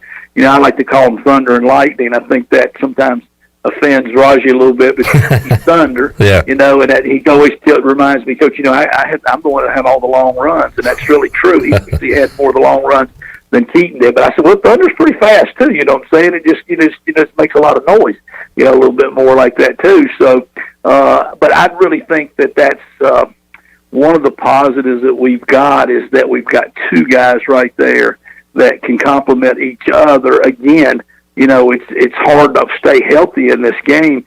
I don't know if people even remember this. SMU, which was one of our better games to finish up on, especially offensively, Rajay didn't play. He was at that game. So, you better have a plan B. But, going through the spring, we were working those guys hard. We didn't over-scrimmage those guys because they had just come through a tough freshman year and had a lot of contact and a lot of stuff. So we kind of protected them a little bit. But Keaton had a great spring, and, at times we kind of start Keaton and times we start Rajay. But I think really it's both of them would be listed as starters, and I feel really good about that. Now, what we're trying to do is establish a third and then a fourth because we know how quickly you can get, dismantled there just because of injuries and other things. So we got some good prospects there. We got a transfer in from Marshall, Jamani Wilson, who has shown some really good signs this summer. Joseph McKay, who we call Pop, I think is surely somebody that's coming in, with some expectations as well, too. And then Macy O'Donnell, who is kind of a smaller, scat-back type guy that's been playing more in the slot. We've moved him to the running back position for this fall, in that now we've just got so much depth at receiver. And we think he's a good guy to come in, obviously catch the ball out of the backfield. He can break some long runs, we think, because he's got really good speed.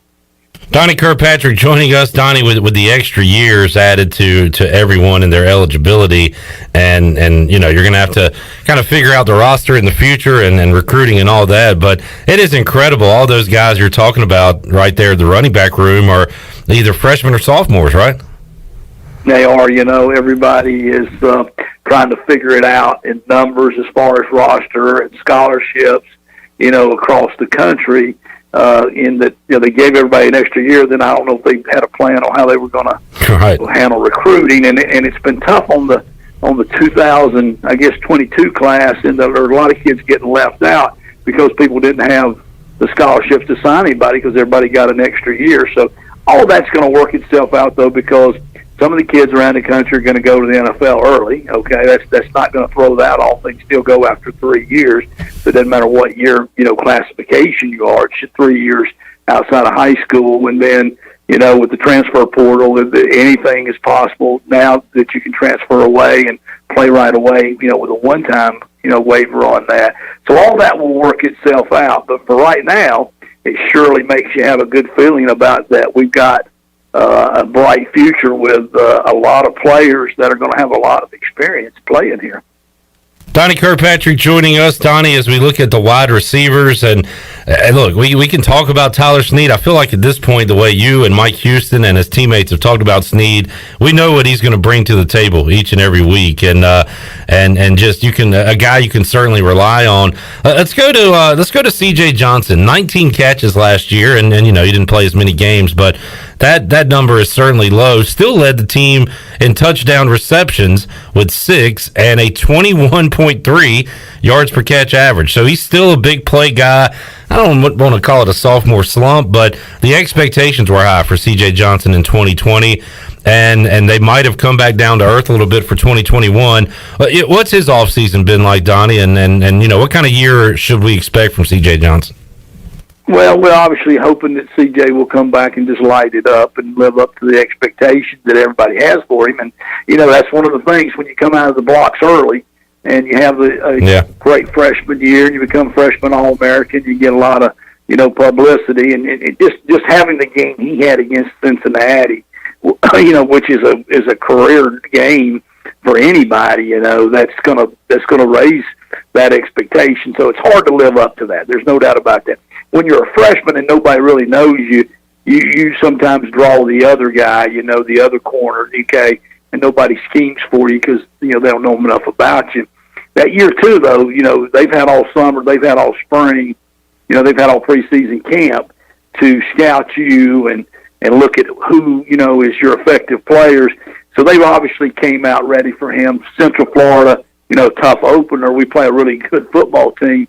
And they've got really good DBs, and they put the best guy on him. They double-teamed him, and they rotated people on him, and, they tried to get physical with him, and they tried to get him, rattled out of his game. And at times, people were able to do that. I think he's maturing, though, and learning to handle that now and knowing that he's a marked guy, and you got to be able to play, with that coming into it. He did, only have 19 catches. I think, that's true. You're right. Only 9 games. That's going to, skew that a little bit. The other thing, like you say, still quite a bit of touchdowns. The other thing was he had 15 pass interference penalties that he drew. Yeah. So, that's 15 other 15-yard plays. So that's a pretty effective deal if you can add. Now, you don't add those as catches. Nobody does. But that probably led the country, guy getting 15-yard penalties against him. So that's a lot. So he was a little more effective, I think, probably than everybody thought he was. Now, his off-season has been great. He is right now probably 15 to 20 pounds lighter than he played at last year. We thought, after we analyzed the season, that he had gotten too heavy. He's always going to have to fight that a little bit because he's just got that type of a body. But he's leaned out in the waist and in the core, kept his strength. He's running the fastest times that he's ever run, obviously, in his life. And I think he's as motivated as any player on our football team. And I think he knows he's a marked guy a little bit, but he knows he's a guy that we want to go to. Obviously, had a great relationship with our quarterback. They have chemistry. They have, just a good feel for each other, and Holton's going to look for him if he can get any kind of a good look. And so he knows he has to be ready on every play. The other thing is I think we'll probably try not to play him as many plays. At times I think last year we had to play him maybe more than he needed to play, so he didn't have enough left in the tank in the fourth quarter. Though I do think this new conditioning and this new lighter body is going to help him to play better longer. So we're really, really excited about CJ. I don't want to feed the fire and get it overhyped on him. Yeah. We'd rather kind of slide him in there. Everybody think we're not going to him anymore. But at the same time, he's definitely going to be a guy that's going to have a great year for us. Donnie Kirkpatrick joining us, Coach. You lose a guy in Blake Prohl that, he's Mr. Consistency, 47 catches, 577 yards, 4 touchdowns last year. Outside of Snead, Johnson, and I'll throw Audio Matosho in there since he had 18 catches a year ago and has been in the program. Who are the guys that are going to try to help to make up for that production that you lost with Blake Prohl at receiver? Well, you know what? That is a big loss for us because I thought at the end of the year, Blake was playing as good as any wideout probably in our league. He had really taken off, and so we wish him luck in the next level right there. That's probably the biggest question mark there is who will take Blake's role of Mr. Consistency there a little bit. So there's a lot of guys that are battling for that. One option is to play CJ and Audie, who have kind of played the same position at the same time. We can move one of those guys, and that's something we played around with a little bit. Tajah Hudson has had a great spring. He is a great competitor. The kid that hadn't played a lot of receivers, so we moved him from quarterback last year because we just felt like he was too good not to be in the mix and play somewhere. And I think just a little bit, a year of playing it, spring ball, summer, I think he's really ready to compete for that job. Cam Burnett, who at times has played for us, has battled some injury, is an older guy that is a little bit like Blake in that you can count on him to know what to do. I think if he gets his chance, he could be that guy. Tyree Saunders is a young man that we had recruited extremely hard for a year ago, went to Virginia Tech, that is transferred in. He's a highly motivated guy with an extreme amount of confidence. So I think he's going to be in that mix of competing for that job. And then the one other guy we'll mention that comes to mind is Tyler Savage, was a young man that showed some signs last year in camp, just wasn't ready mentally, I don't think. And I think maybe was a little too heavy. And he's trimmed up in that same program we've done with Holton and CJ and a couple of guys, and is running better and really got a great set of hands. And so I think he could be a consistent guy as well. The other thing is, with Ryan Jones in here, who is listed as a tight end, but he's kind of a hybrid tight end. He's a slash. He's a guy that can flex out a little bit more. So he can play as a true tight end, but he can play as a wide out. So you might see us use him in there in a two tight end set, but at one play he might be listed, he might line up as a tight end, one play he might line up as a receiver. Donnie, that is certainly a change from years past. They revamped and stocked tight end room, and you mentioned Ryan Jones there being a pass catcher. Aaron Jarman has played a lot of football at this level at Temple and has been a solid blocker for the Owls over the years. Shane Calhoun had a good freshman year. So what does that position look like as you head into fall camp? Are there position battles going on there, the tight end position? Oh, absolutely. That's one of the most improved rooms, I think, on the football team. When we got here, we didn't have a tight end. We were having to recruit somebody.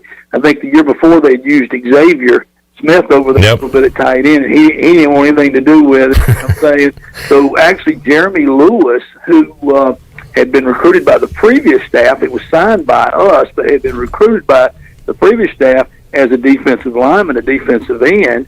And we kind of talked him into moving over to tight end because we had one tight end on the team, and he played a lot as a true freshman for us at that tight end. Now, he has now moved back to defense, which is where he originally wanted to be, because we have kind of gotten that room better.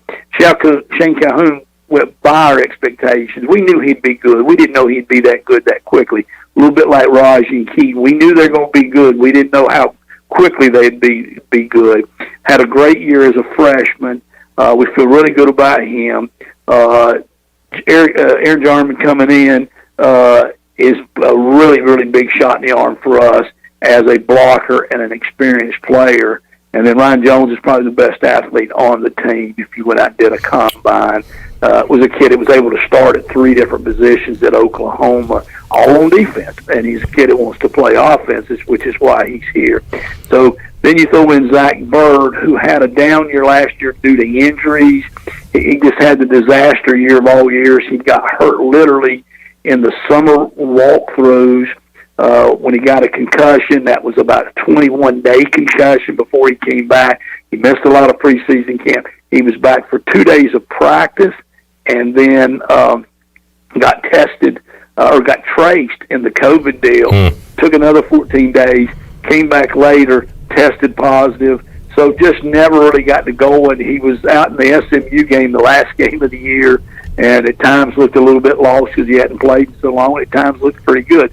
We hope to get him back going again. So we got a lot of things we can do with tight end. I just think the style of play right now that everybody is wanting to use is to be able to play with some tight ends, but tight ends that are not just one, trick ponies. They're able to do a lot of different things. Play as a running back in the backfield, as a lead blocker, play as a true attached tight end with his hand down, play as a flex tight end, play with a tight end off the ball that you can put in motion and do different things, but catch the ball and be able to block. So you need a lot of them, and I think the room's full. There's great competition going in there.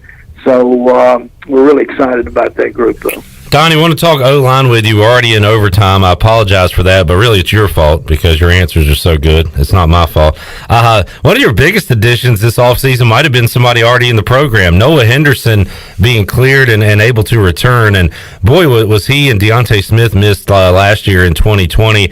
Now Noah's cleared to return. How about getting him in football shape and back to his form as a tackle, Donnie? Well, you're right. There's no group that's been hit harder than that group, it seems like here for about 3 or 4 or 5 years. And so we're hoping now we've got enough depth, and we're hoping that we've got some guys back healthy. Noah is been released. He's ready to go full speed. He has a great attitude about it. He's really excited. He wants to do this. I don't know if a lot of people would do it or not, knowing that when they get to be my age, that they're going to have a back that's probably going to say you shouldn't have done that. You know what I'm saying? But he is. He wants to do it, so we're really, really excited about that. Now, what we're going to do is we are going to throw him in there, and he's going to go full speed from day one, because that's what the doctors say we got to do, because we got to test it. We got to know if he can do it or not, so that if he can't, we got to move on to plan B. But at the same time, what we're going to do is control his pitch count quite a bit, meaning how many snaps he will go in each practice. So when he goes, he's going full speed, wide open, just like reps. But what we'll do is we will limit that, because he has not played in so long. And it doesn't matter how much running, how much lifting and stuff you do, it's not the same as playing in there in the line of scrimmage. So there's no substitute for that. So we'll be smart with him, but boy, would he be a great addition. 2 years ago, I think at the end of the year, was our best offensive lineman. He was playing to a whole other level. And if we could get him back like that, it would really make our offensive line better. Well, Donnie, unfortunately, we ran out of time. Won't get to ask you about the NIL and conference realignment. Two great topics there. Well, those are some great things for a different show. Yes, sir. For show in themselves, and there are a lot going on with that. But anyhow, we appreciate you guys.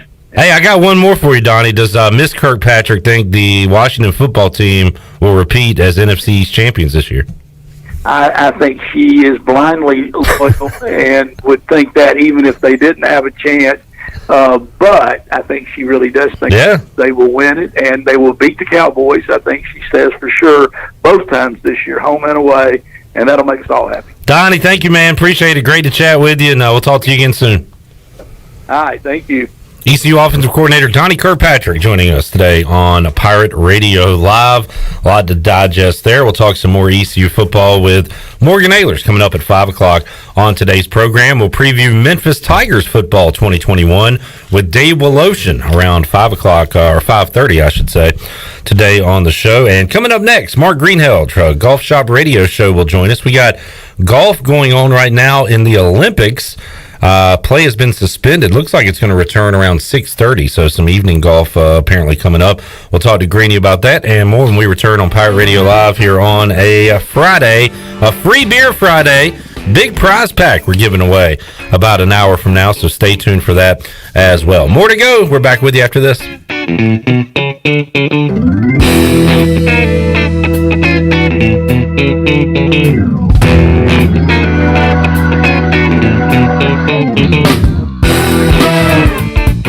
Hey Birdland, experience an Orioles game this season with the convenience and privacy of your very own suite.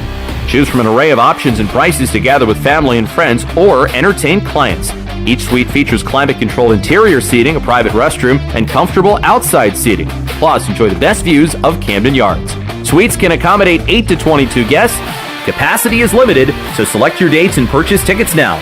Learn more about single-game suites at Orioles.com/suites. You've worked hard to start your business and working even harder to make it successful. And that's why it's important to have a bank in your corner when you need them. This is former ECU baseball player Ashley Capps from Select Bank and Trust. And as the business world throws you curveballs, we're here to be responsive to your needs. Our team of local bankers can make local decisions and cares about you, the customer. Get the business services that are right for your business today with Select Bank and Trust. Bank local, bank select, member FDIC. This is Dr. Phil Perdue with Orthopedics East and Sports Medicine Center. My colleagues and I recognize how difficult this time is for everyone in our community. We continue to see patients during the week while taking precautions to keep everyone safe. Our extended care clinic is now open on Saturdays and Sundays from 10 a.m. to 2 p.m. so you can avoid the emergency department for your urgent orthopedic care. For more information, please contact us at 757-2663 or visit our website at orthoeast.com. Great food, great atmosphere, and great service is Ottavola Market Cafe. Ottavola is simply a restaurant that focuses on that, being a great restaurant. There's something for everyone at Ottavola. The menu offers a variety of great choices like pastas, pizzas, sandwiches, soups, salads, and seasonal rotating selections. Lunch or dinner, Ottavola is always the right call. Call ahead and get Ottavola to go, or stop by the bar for a drink with friends. It's simple. Come and eat at Ottavola Market Cafe, Red Banks Road next to Food Lion, and OttavolaMarket.com. Ottavola, pirates supporting pirates. Hi, this is Jeff Charles, and welcome inside the booth. The Hurricanes Foundation is strong. Some thoughts on North Carolina's NHL franchise next. Baltimore Orioles baseball. Pitch to Hayes, jacked down the left field line, into the corner, it is gone! A fair ball tucked inside the foul pole. Austin Hayes off the bench and into the seats. A solo shot absolutely lasered down the left field line. It is 5-2 Orioles in the 8th. Catch all the O's action right here on Pirate Radio, your home of the Baltimore Orioles. 49-year-old Tom Dundon now owns the Carolina Hurricanes, lock, stock, and barrel. The previous owner, Peter Carmanos, sold his last remaining shares to Dundon. The Hurricanes are winning 3 straight trips to the playoffs, and Rod Brindamore, my all-time favorite Hurricane, was named the Jack Adams Award winner as the NHL's Coach of the Year. Brindamore was a grinder as a player, and he coaches the same way. He signed up for 3 more years. Top defenseman Dougie Hamilton is an unrestricted free agent, so the Canes may have to replace him. The roster is solid, however, and now that the pandemic is finally over, the crowd should flock back to PNC Arena. It truly is one of the best atmospheres in the National Hockey League, and the Caniacs have a winning product to support. Come on back again next time, and we'll visit inside the booth. Chico's Mexican Restaurant is where the fiesta never ends. Grab your amigos and head to Chico's every Wednesday for shrimp tacos for only $9.99. Plus Wednesdays means all Mexican imports for only $2.50. Thursdays, enjoy your favorite beef, chicken, or vegetable fajitas for only $9.99. For Mexican food and fun, it's got to be Chico's in downtown Greenville, and now available through DoorDash, featuring a half gallon of the famous margarita mix to go for only $9.99. Chico's, where the fiesta never ends. This is Tim Doust, ECU Football Special Teams Coordinator, and you're listening to Pirate Radio, the voice of Pirate Nation.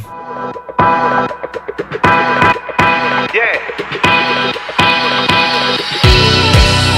Here we go.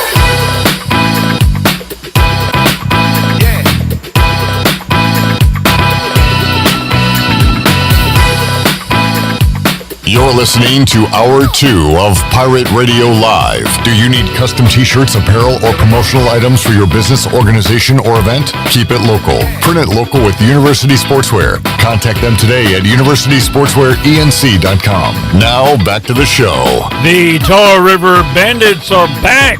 Come experience the best collegiate baseball around this summer.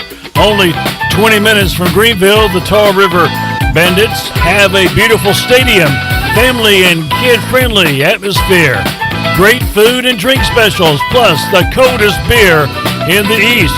For more information or to purchase tickets, visit TarRiverBandits.com. Now back to the show. Here is Cliff Rock. Tarboro. What'd I say? Tar River. Tarboro. Tarboro. Okay, Tarboro. Tarboro. All right. Tarboro River Bandits. Thank you, Wes Hines, filling in today for Shirley Rhodes. Chandler Honeycutt here as well. And Mark Greenhalgh. Greeny joins us on the Fixed NC Live line to talk some golf on a Friday edition of Pirate Radio Live. Got the Golf Shop Radio Show coming up Saturday, 8 to 10 a.m. here on Pirate Radio. Greeny, how you doing today? Doing great, Clip. How you doing? Great, and I've not watched much Olympics, Greeny, but while I'm here at the station, I will flip on NBC Sports Network, and they'll kind of go from different sport to different sport. And I just recently saw some golf highlights and saw that Xander Schauffele is out in the lead at the Olympics right now in the men's individual golf event. And Greeny, how much is this what you're following now? I guess the only game in town when it comes to golf? Yeah, on the men's side, that's the only thing that's really happening. With Xander Schauffele in the lead, wouldn't it be odd that if we expected Xander to win a major championship and he had a chance to pick off the team and be level?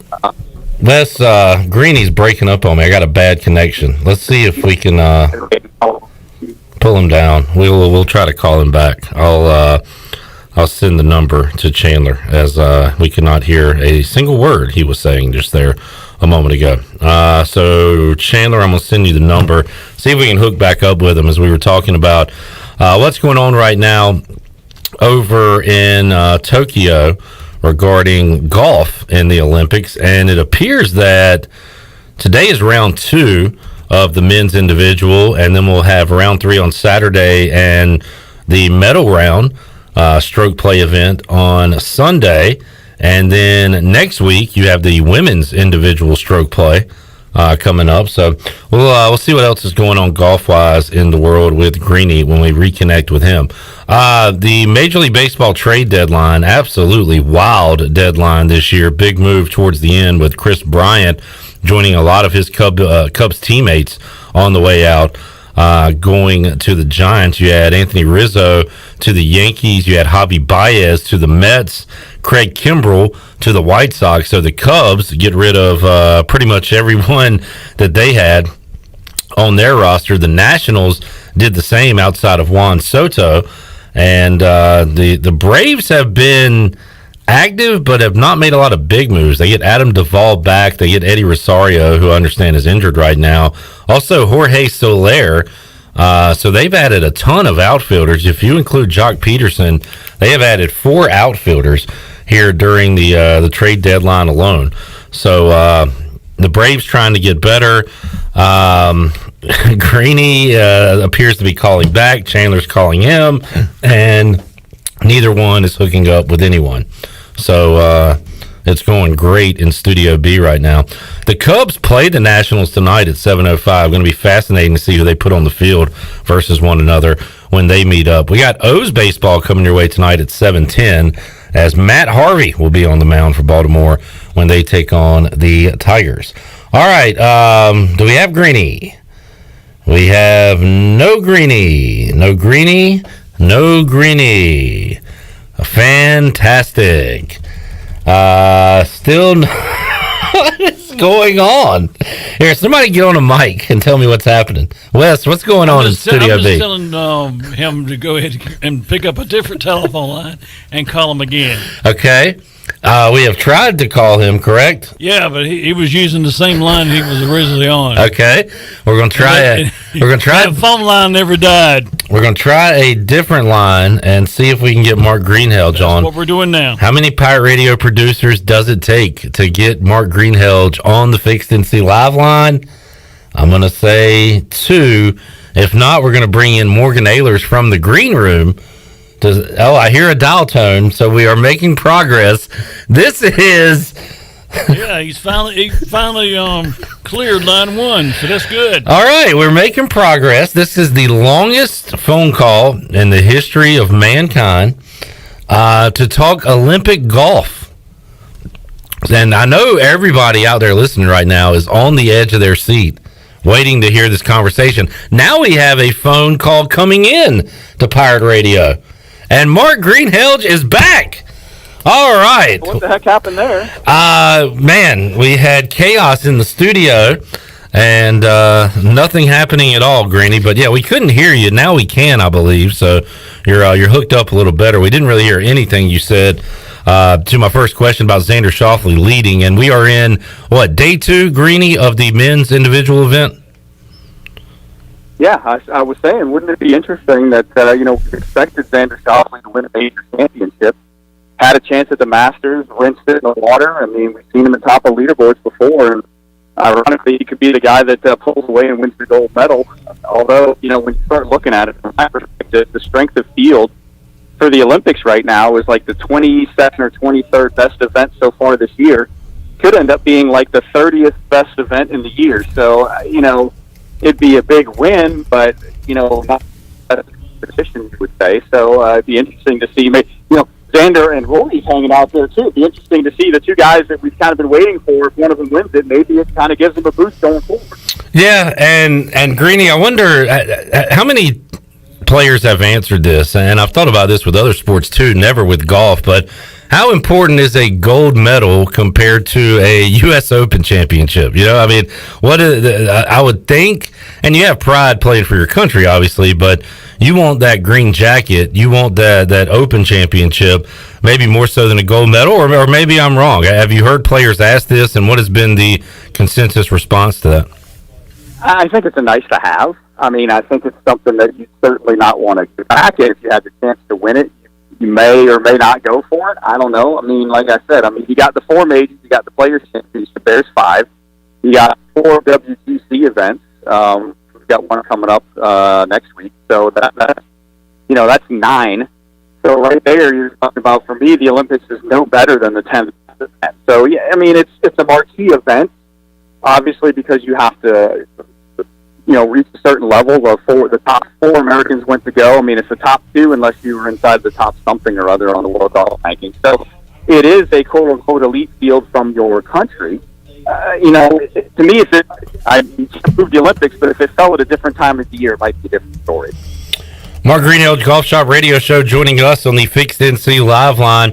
Greeny, looking at the schedule, so round 3 Sunday, round 4 the medal round, or round 3 Saturday, round 4 the medal round on a Sunday, and then the women's event, individual event, gets underway next week. And is that it as far as golf? Is there no team event? Is it just the individual stuff, Greeny?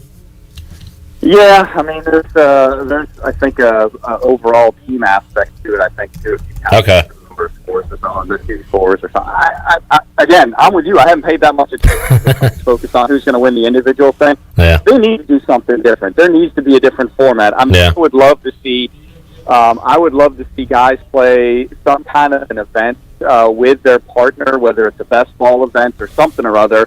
And then there'd be an individual champion and there'd be a team champion. We need to do something different when we come to something like this. We just shouldn't have 4 rounds of golf like we get every other week. Let's try and be a little more creative on this. Maybe you'll get a little more interest in it. No doubt. I agree with you 100% on that. Talking to Greeny, Mark Greenhalgh, Golf Shop Radio Show, coming up Saturday, 8 to 10 a.m. right here on Pirate Radio. Greeny, switch gears a moment. I saw Clemson mentioned in a tweet that didn't have much to do with them necessarily, but it was a tweet from the outgoing Florida State president where he said, this is John Thrasher, shared his thoughts about the state of college football. He said, quote, "I don't want Florida State to be left behind. I consider us as part of the ACC, but I also know that we have a marquee name. Clemson has a marquee name. I think there might be people coming after us. I don't know, but we've got to be prepared no matter what the options are," end quote. That's a pretty big quote to say, I consider us part of the ACC. Well, yeah, you're in the ACC. It's almost like there's no loyalty anymore, and if somebody comes calling, that's somebody being the Southeastern Conference. Florida State's got to listen, and then he threw Clemson's name in there as well. So, Greeny, as the days go on with this conference realignment talk, I don't know. What does the ACC look like 4 or 5 years from now? Does it look like its current state? Do they add more teams? Do they get teams poached away? What do you think? Yeah, we're in a flux right now. I mean, I've tried to break it down. Initially, I always thought 4 16-team conferences made sense. The other day, last week, I tried to turn it into 16, and I went to, wow, man, I need to be 20. I couldn't even stop there. I think you're ended up maybe with 4 24-team conferences where you probably have divisions. And, if you play everybody in your division, you're playing 5. Put your rivalry in there. So you put like a Clemson and a South Carolina in the same division, maybe with like a Georgia and a Georgia Tech, and then 2 other teams in there, and then you'd play a rotating basis of 2 teams on the other 3 divisions. And next thing you know, there's 11 games.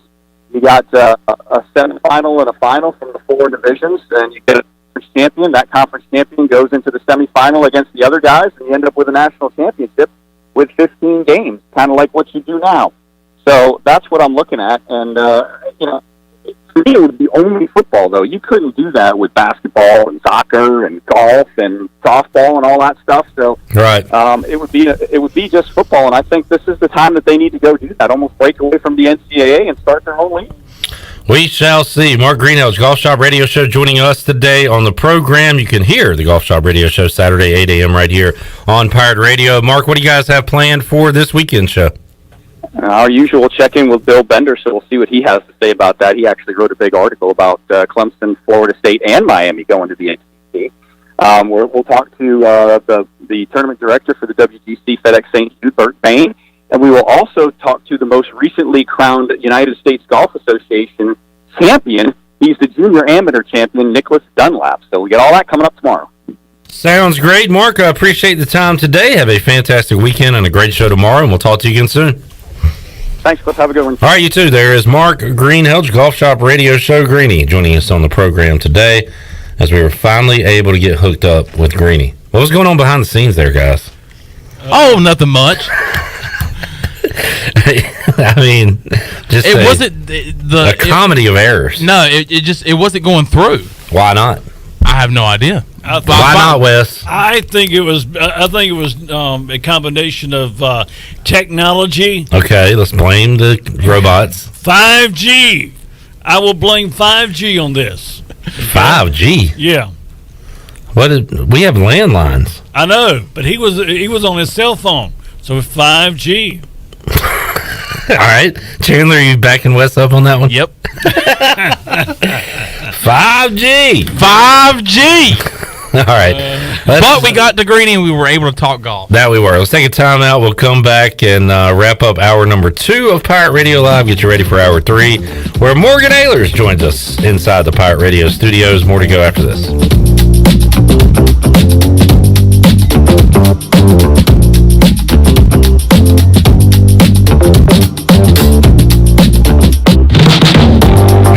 Here with my good friend Kelvin Rawls from Pest Tech. Kelvin, I just want to thank you and Chris and all the great folks at Pest Tech for such awesome service. You totally eliminated the mosquitoes in my backyard, plus the fire ant problem I was having in the yard. Hey, you're certainly welcome, Troy. I have heard the same thing from all of our customers through the year of COVID. With everyone being home, they want to enjoy the outside and being mosquito, fire ant, and pest free. Enjoy all your property from the kitchen to the curb. Visit pesttechofgreenville.com today for complete service.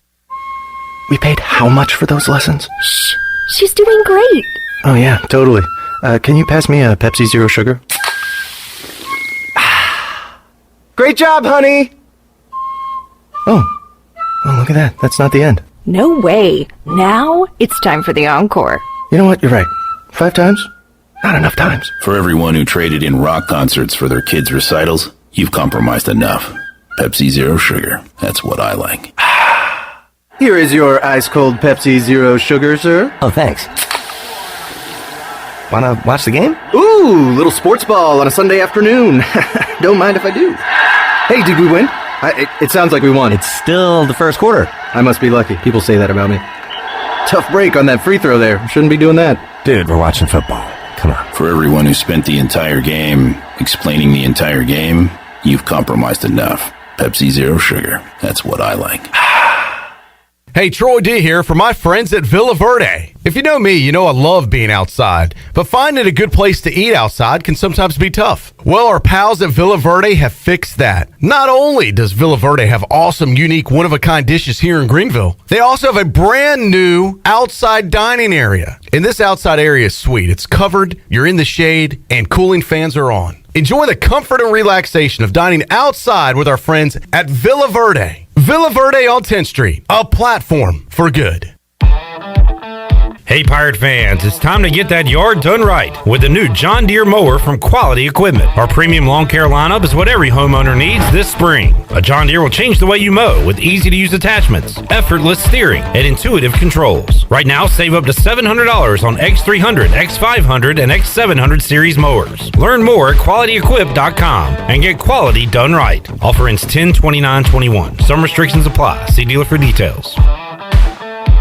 At Jimmy John's, we don't make sandwiches. We make the sandwich of sandwiches. We use fresh veggies because we don't hate salads. We just feel bad for them.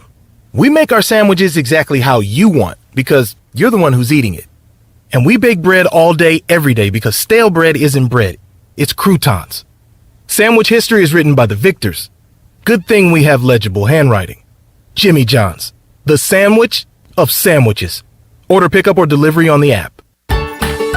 The icy treat that can't be beat is Sparky Snowballs. From big kids to little kids, Sparky Snowballs has been making smiles happen for over 20 years. If you're not in the mood to chill out with a snowball, Sparky's funnel cakes and fried Oreos are a perfect Sparky-licious treat every time. Look for Sparky Snowballs location at the Food Truck Rodeo on the corner of Evans Street and Fire Tower Road, and remember to follow Sparky's on Facebook or visit SparkySnowballs.com.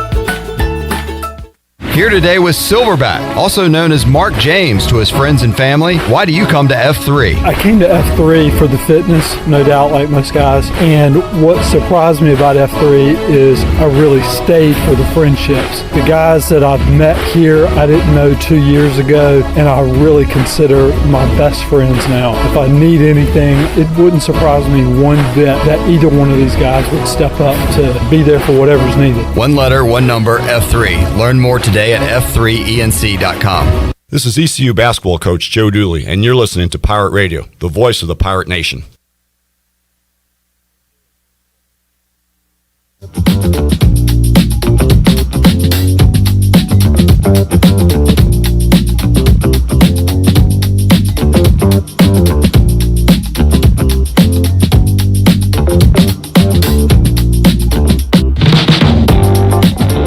You're listening to Hour 2 of Pirate Radio Live. Do you need custom t-shirts, apparel, or promotional items for your business, organization, or event? Keep it local. Print it local with University Sportswear. Contact them today at universitysportswearenc.com. Now, back to the show. Hey, do you need custom t-shirts, apparel, or promotional items for your business, organization, or event?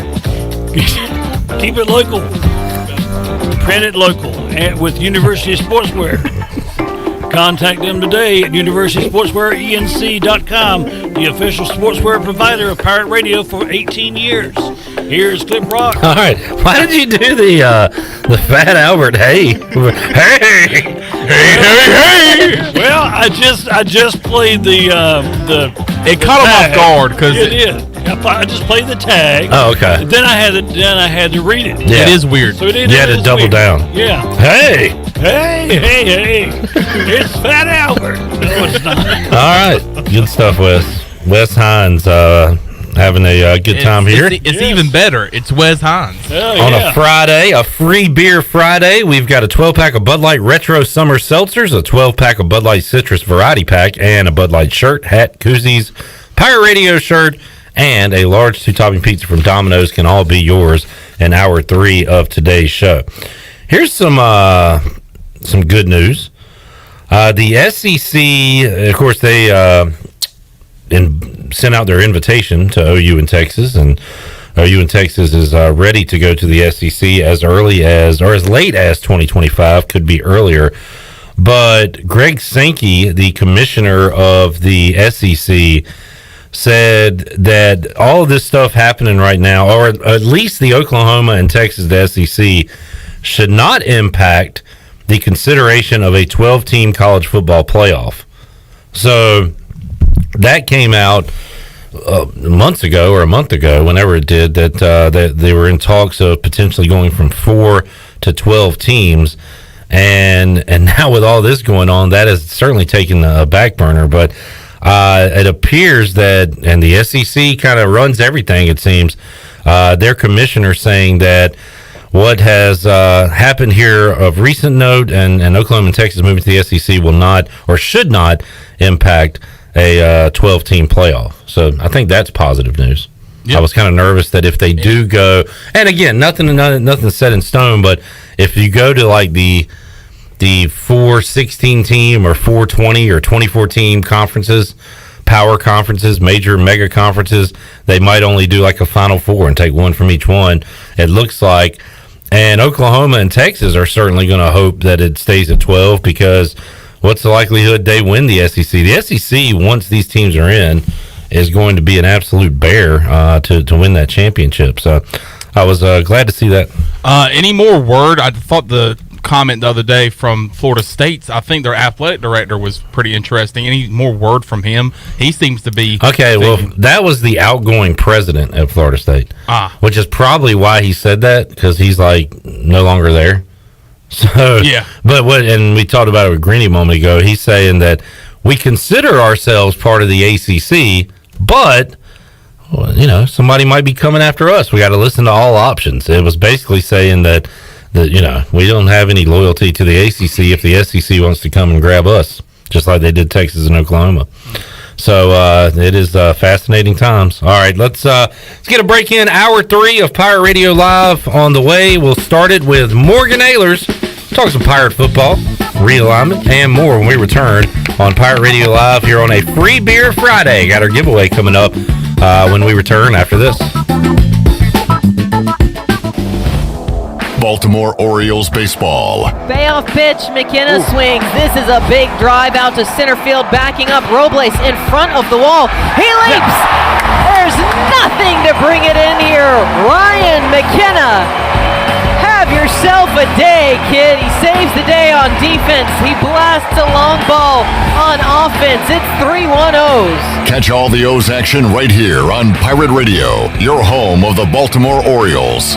Hey Pirate Nation, Lindsey Gray here with Carolina Caliber. In 1960, my granddaddy started his firearm business right here in Eastern NC. Still family owned and operated, we have the area's largest selection for outdoor shooting sports and accessories and are one of the nation's top firearm dealers. At Carolina Caliber, we have everything you need from hunting, home defense, and personal protection, including a wide variety for ladies and youth. We buy, sell, and trade. It's a time-honored tradition. Visit us at Carolina Caliber on Fire Tower Road in Winterville.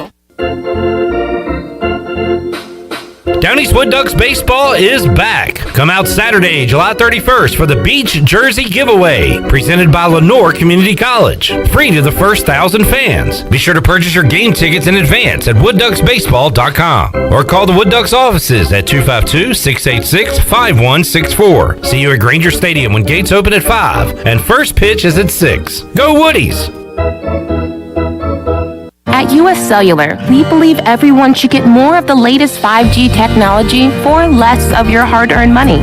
Right now, everyone can get a free smartphone, whether you're a new customer or not, with no trade-in or hidden fees. U.S. Cellular, America's locally grown wireless.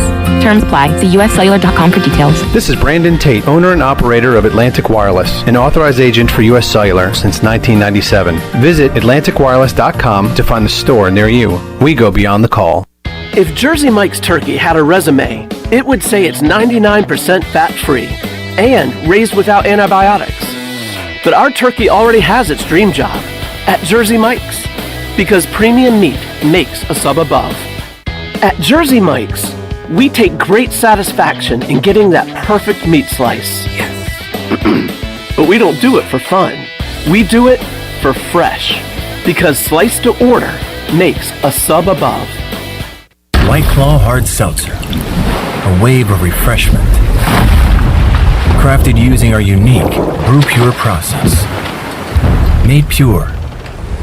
Nothing tastes like White Claw Hard Seltzer. White Claw Hard Seltzer, available in 5 fruit flavors, 2 grams of carbs, gluten-free, and 100 calories. Find it at whiteclaw.com. White Claw Hard Seltzer, nothing tastes quite like it. Proudly distributed by Coastal Beverage. Please drink responsibly. The best place in Greenville to unwind after work and have fun is AJ McMurphy's. AJ's has daily food and drink specials and an awesome patio perfect for some outdoor dining. Stop by AJ's on Monday for open mic, music on the patio on Tuesday, sports trivia with me, Clip Brock, on Wednesdays, and music bingo on Thursday. AJ McMurphy's, Turnberry Square at Bells Fork, and on Facebook, Instagram, and Snapchat. This is Steven Igo. You've heard from me plenty on Pirate Radio Live and perhaps have read some of my work on hoistthecolors.net. Now, get an extension of our in-depth coverage on the Hoist the Colors podcast. From game previews to immediate post-game analysis to emergency podcasts for breaking news, we've got you covered. A cast of guest co-hosts from fans, former coaches, and other writers join me for 2 podcasts weekly to break down all things ECU athletics. Subscribe to Hoist the Colors now on Apple Podcasts, Spotify, or Google Podcasts. This is Pirate Radio, WGHB Farmville, 1250 and 92.7 FM Greenville, WDLX Washington, 930 and 104.1 FM Washington.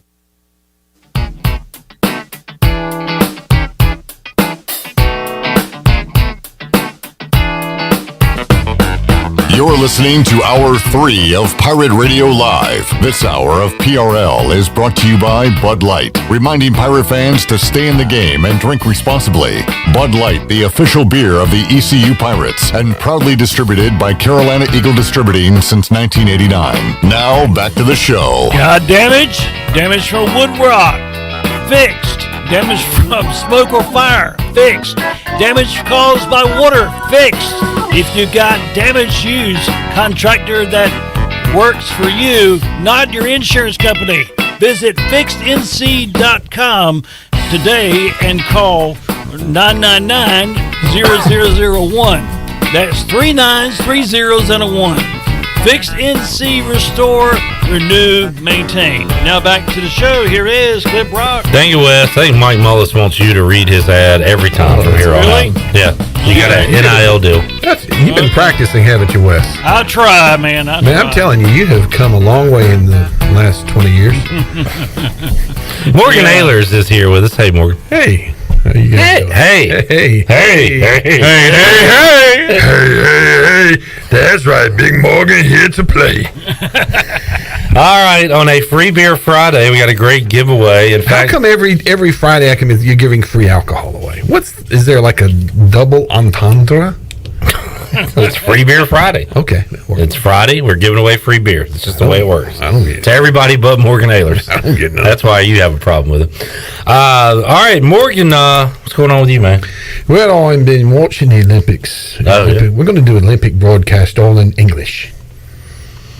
I like it. You like that? I like that a little bit. All the girls that are out there on the pitch. I don't think You know, the starting lineups, Ilona Maya, Gabby Gustafsson. I don't do it very well. You almost have like I think you sound quite good. Quite cheeky? Quite cheeky. I think you sound quite good there, Clipper. Morgan is the man of many voices. Chandler Honeycutt is taking his class right now. Yeah. Your impressionist class. I'll sit in the back. Well, I'm going to bring you up to the front, and if you like it in the back, it's up to you. Morgan Ahlers joining us today. Wow. Morgan, we had Nolan Knight on the show on Wednesday. He said he was going to go to karaoke Wednesday night to Channel 9. I don't know, did he sing? He said he probably wasn't going to sing. I'm saying that as a no if you don't remember. Probably don't remember. Yeah. He was a little gun shy to sing a song, but he said he was going to check you out on Wednesday night before he headed out of town with everybody else in sports TV. Yeah. Around here. Except Bailey. He's here forever, man. Bailey will be here when his hair will turn black again. That's how he goes through, like everything goes around, comes around. Yeah. I can't wait to talk to Brian Bailey. I hadn't talked to him in 2 weeks. Yeah. I think he's been out and about. Ooting the boot. He's been eating about. I'll tell you, last time I saw Bailey, he was eating some eggs and some biscuits and some teas and crumpets. Okay, fair enough. Morgan, Pirate football practice, fall camp beginning in a couple days now. Exciting times. Yeah, Excitement times. Exciting times here for pirate football. And it's not like we call football; it's the American version of football. Right. What are the differences? Well, I thought this was going to be football. These chicks are picking up the thing and running with it. What the hell is that going on? Looks like we got I feel like Ozzy Osbourne here all of a sudden. I've been drinking the We got some women's rugby action going on, Morgan Ahlers. USA taking on your Great Britain squad. That's right. And right now we're kicking your bloody Yanks ice 5-0. You really doing this the whole time? I might as well. I started it 15 minutes ago. Only got 15 minutes more to go. You sound really polite and classy, I will say. Well, thank you. I'm from the Western Shire of London. The what now? I don't have a clue what I just said. Do your people... Long as Wes is in there having a good time, I don't bloody care. Yeah, and Wes, do you have any questions for British Morgan? I will come back to you on that one. Rev it up. I'll come back to you on that one. What are the foods? I have totally thrown you off. You have. I mean, I wanted to talk ECU football, but this is ridiculous. Okay. All right, we'll talk football. Did you ever interview Donnie Kirkpatrick earlier? Yeah, I did. It was a very good interview. Went and I wish Donnie's got a twin brother that lives in England. What's his name? Donnie Kirkpatrick. Bonnie? Bonnie's on the Bonnie. All right. Bonnie. Wanted to go more, but he answers so damn long, all the questions that I can only ask him like 4 questions. But he was great to talk to. Went over some of the position groups there on the offensive side of the ball, Morgan, and certainly does sound like more depth is something they're very excited about this year, and I think that's going to be key on the defensive line, getting bodies in and out. Same can be said for wide receiver, who's going to step up after Snead, CJ, Audie, guys we know. Audio, and who's the third running back, fourth running back? He listed some possible names there, but we know a lot of the starters, but I think the backups are going to make an impact. We just don't know who they are at the moment. Yeah, I think camp's going to be important for some of these guys to come in and do their make their case that they should be that guy, because you're so close in a football game of having to go in and play. Over the years, we've seen you come in the season, our running back room's deep, it's 4 deep, and the end of the year they're going like, hey, Clip, put on a jersey. Zico Pursuit is your tailback. We've seen that before. Yeah. Morgan, how about the O-line for East Carolina? We heard Donnie say that Noah Henderson coming back.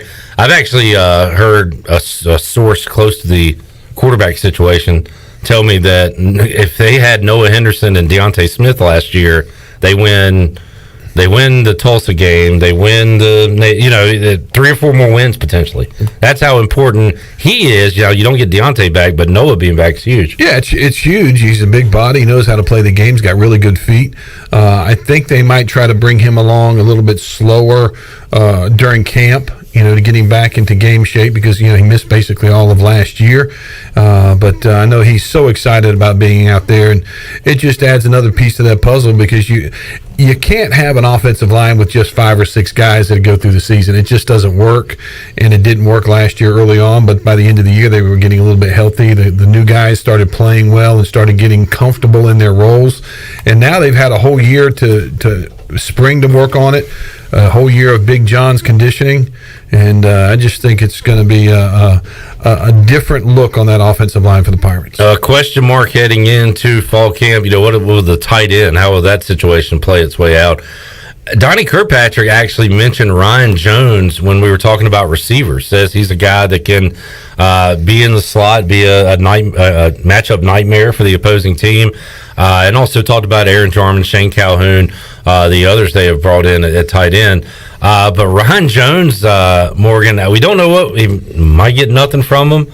Might be an impact guy. He seems like he could be an X factor though on the offense. I think so. I think you'll see him line up at a regular tight end position, but also move out. I think I heard Donnie talk about moving out in the slot. Yeah, he's had a good summer. Really working hard, and again, he's one of these things that where do you put that piece to that puzzle? Does it go here? Does it go here? It looks like it, wherever it works is where you have to put it. And I think flexibility might be the key for the wide receiver and tight end room this year. That you might be able to move, instead of lining up CJ on the left outside receiver, maybe moving him to the right and flip-flopping him a bit, because you don't want to let the defense get too comfortable knowing that, hey, my best guy's got to guard CJ all the time. We're just going to keep him on the left side. And hopefully having a spring football, which we did not have a year ago, helps with stuff like that. Yes. Working guys doing different things. ECU football practice getting underway on, is it Tuesday or Monday, Morgan? I thought they report, or I think the official report date's Tuesday maybe. Okay. But it might be Monday. Report Monday, practice Tuesday? Yeah, sure. Let's go with that. We'll go with that. Either way, next week we will be covering and talking about and taking some pictures out at East Carolina Fall Camp 2021 to lead off to the season as they take on Appalachian State to kick things off in Charlotte. Right now, it's on the pitch. It's 14-0 Great Britain over you Yanks. Over you Yanks. You say nothing over there. You don't say nil. You don't say. I don't know what. Zero. This is the first time I've watched the female. This is rugby, right? Yeah. Okay, this is rugby. It's not. Is there a difference between Australian rules rugby and rugby? Australian rules football is the thing, and then there's rugby. And Which, look at that. They got this girl by the head, like by the neck, and they're going to snap her neck back. You could have been a rugby player in your day. Nah. I'm not tough as those girls are. They go no helmet, very minimal pads. pads. Boom, like no pads, and it's just tackling each other. Yeah. So, and they do say, like, Morgan, if you took away the face mask in football, there would be a lot less helmet-to-helmet hits because guys wouldn't be as confident. It's a weapon, sure. So when you play without a helmet, there's probably a lot more proper tackling in this sport than there is in football now. There is right there. What, I don't know, have you been watching these events at all? Yeah, I watched a little bit of it. I like, it's funny because you watch the Olympics every 4 years. In this case, it's the 5th year. Yeah. But by the end of the 2-week period of the Olympics, you're generally an expert on like 7 or 8 sports you knew nothing about 2 weeks ago. And then you'll have 3 or 4 years to forget about them. Yeah. And then you'll be an expert. Like, I watched diving. It was on the TV when I was working the other night. And I'm watching diving, and I'm going like, okay, she over-rotated, big splash. She's not going to get good points. Like, how in the hell do I know about diving? Wow, you're doing scoring at home. Yeah, I'm doing my own scoring and everything. It's pretty cool. Wes, what event do you think you could participate in and have the best shot to win in the Olympics? Nothing. I was thinking about it. I was thinking about it for myself. Like, I can't do any other running, swimming, no shot there. No. But, like, you could do, like... I was thinking archery. Archery. Because you don't have to run or anything. Right, but... You could do shooting. They got skeet shooting and rapid shooting and shotgun shooting and... You know, a lot of stuff like that. Anything stationary, you at least got a fighting chance, a shot. I mean, why not bring the competitive eating into the Olympics? Yeah. I mean, my goodness. Joey Chestnut and Wes Hines representing America. There you go. They would have like sushi for you. You like sushi, Wes? I really do. What kind do you like, Wes? Give me some spicy tuna. What about non-spicy tuna? I'll take that. I'll take that. Give me some, let's see, Goldsboro. Some what? Goldsboro. Goldsboro? There's a Goldsboro sushi. That's very close. It's called Goldsboro. Yeah. Goldsboro. It's literally a California roll that's been... You're Googling it up. Tempura. Fried? So is it in Goldsboro? No, it's right here in Greenville. Where? But why is it called that? Because a Gold's roll? Go. How do you spell it? Goldsbro. You take the O out. Goldsboro. Goldsboro. Like, the guys, play basketball in Goldsboro. Goldsboro. Okay. Yeah. Do they have that? I don't know. Look at I don't know. Goldsboro. I hate to. Do you think that whoever made that up just didn't know how to spell Goldsboro? No. The original restaurant is in Goldsboro. Jay's? Yes. Okay. And then they got a restaurant here in Greenville. Calm down. You're getting excited in there. Calm down. He's passionate about this subject. They have a restaurant here in Greenville that is not called Jay's, but they've got that very same sushi roll. So I'm going to go there after I get off the air, and I'm on a Goldsboro. Yeah. And I get one. And say Wes Hines. And I'm going to say Wes Hines sent me to get a Tell Goldsboro. them the Wes Hines sent you. I will. Mm-hmm. Chad says next Friday we're going to have race walking where they do the hey. They do the that's like that is the dumbest event. I don't know. There's been a couple of them I've seen that Equestrian is pretty dumb too. Well, equestrian is it's more horse than it is equesterer.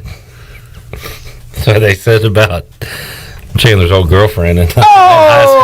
I didn't know who I wanted to say that. I looked at Morgan and he's sitting right beside me. Jesus. And I was like, I could say that about Morgan, but Chandler's on the other side of the glass. Let's go with him. Sorry, Chandler. I really was going to go Morgan, but decided against it. He's a big fella. If you could see the notes that Clip had for my segment, they're all detailed out here, and it's just I don't think we are 0 for 8. Yeah, all right, Jim Rome, take it easy. We're not doing well right now. I was going to ask you a question earlier, Morgan. Wes? In your British accent. More British accent. Go ahead. I can say go ahead. I'd be like going sneaky blinders. In what was the name of that show? Keeping Up with the Appearances. Keeping Up in Appearances. Is it bouquet or bucket?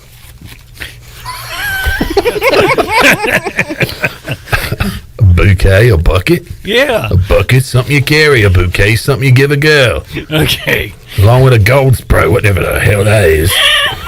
You sound like the dude that's always at Tiebreakers at AJ's. What is his name? Leighton? There's two of them with the They British sound like accents. And you just sounded like one of them, the dark-haired one. Can't remember their names. Well, I can't either. I talk about soccer every time. I see Well, them. they talk about soccer now. Yeah. Football. Yeah. Football. Yeah. Football.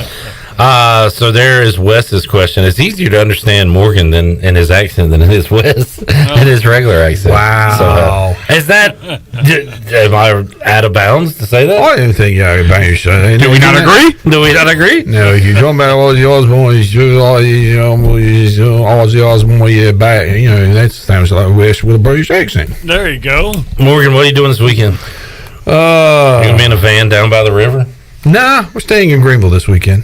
You working? I got some stuff to do, so we're gonna do the weekend, just relax and do a few things. And In a house in Greenville. I'm gonna get me a Ghostboro. Boy, this time next week I'll have me a Ghostboro and give you a critique. Also, by this time next week, we'll have a preseason game under our belt, Morgan. When is that? Thursday? Thursday night. Thursday night. Cowboys, Steelers. We won't recognize any of the players. No. And it'll be bad, but it'll be football It's TV. football. Heck yeah. The quarterback for the Cowboys that Donnie K knows from JMU, well, he'll probably be at the quarterback position. Santucci? Well, or since something? he's the quarterback that plays for the Cowboys, he'll be at the quarterback position. I forgot about that dude. You're right. I can't remember his last name. Yeah, interesting nugget there, Chandler. That's why he's the best in the biz right Hey, there. you know what? That was good stuff. You've been just fascinated with this little thing on your computer. And also, toothless Dwayne Haskins. For the Steelers. You're right. Already's been dropping dimes at practice. Really? Yeah, I read that. He dropped some, He threw some pretty passes. Morgan, did you see Aaron Rodgers? And we'll wrap it up here. Did you see his press conference the other day? Yeah, a little different. Yeah, well, he was brutally honest. His opinion, his truth. He was speaking his truth about the situation and threw the Packers organization under the bus, the way they had treated veterans in the past.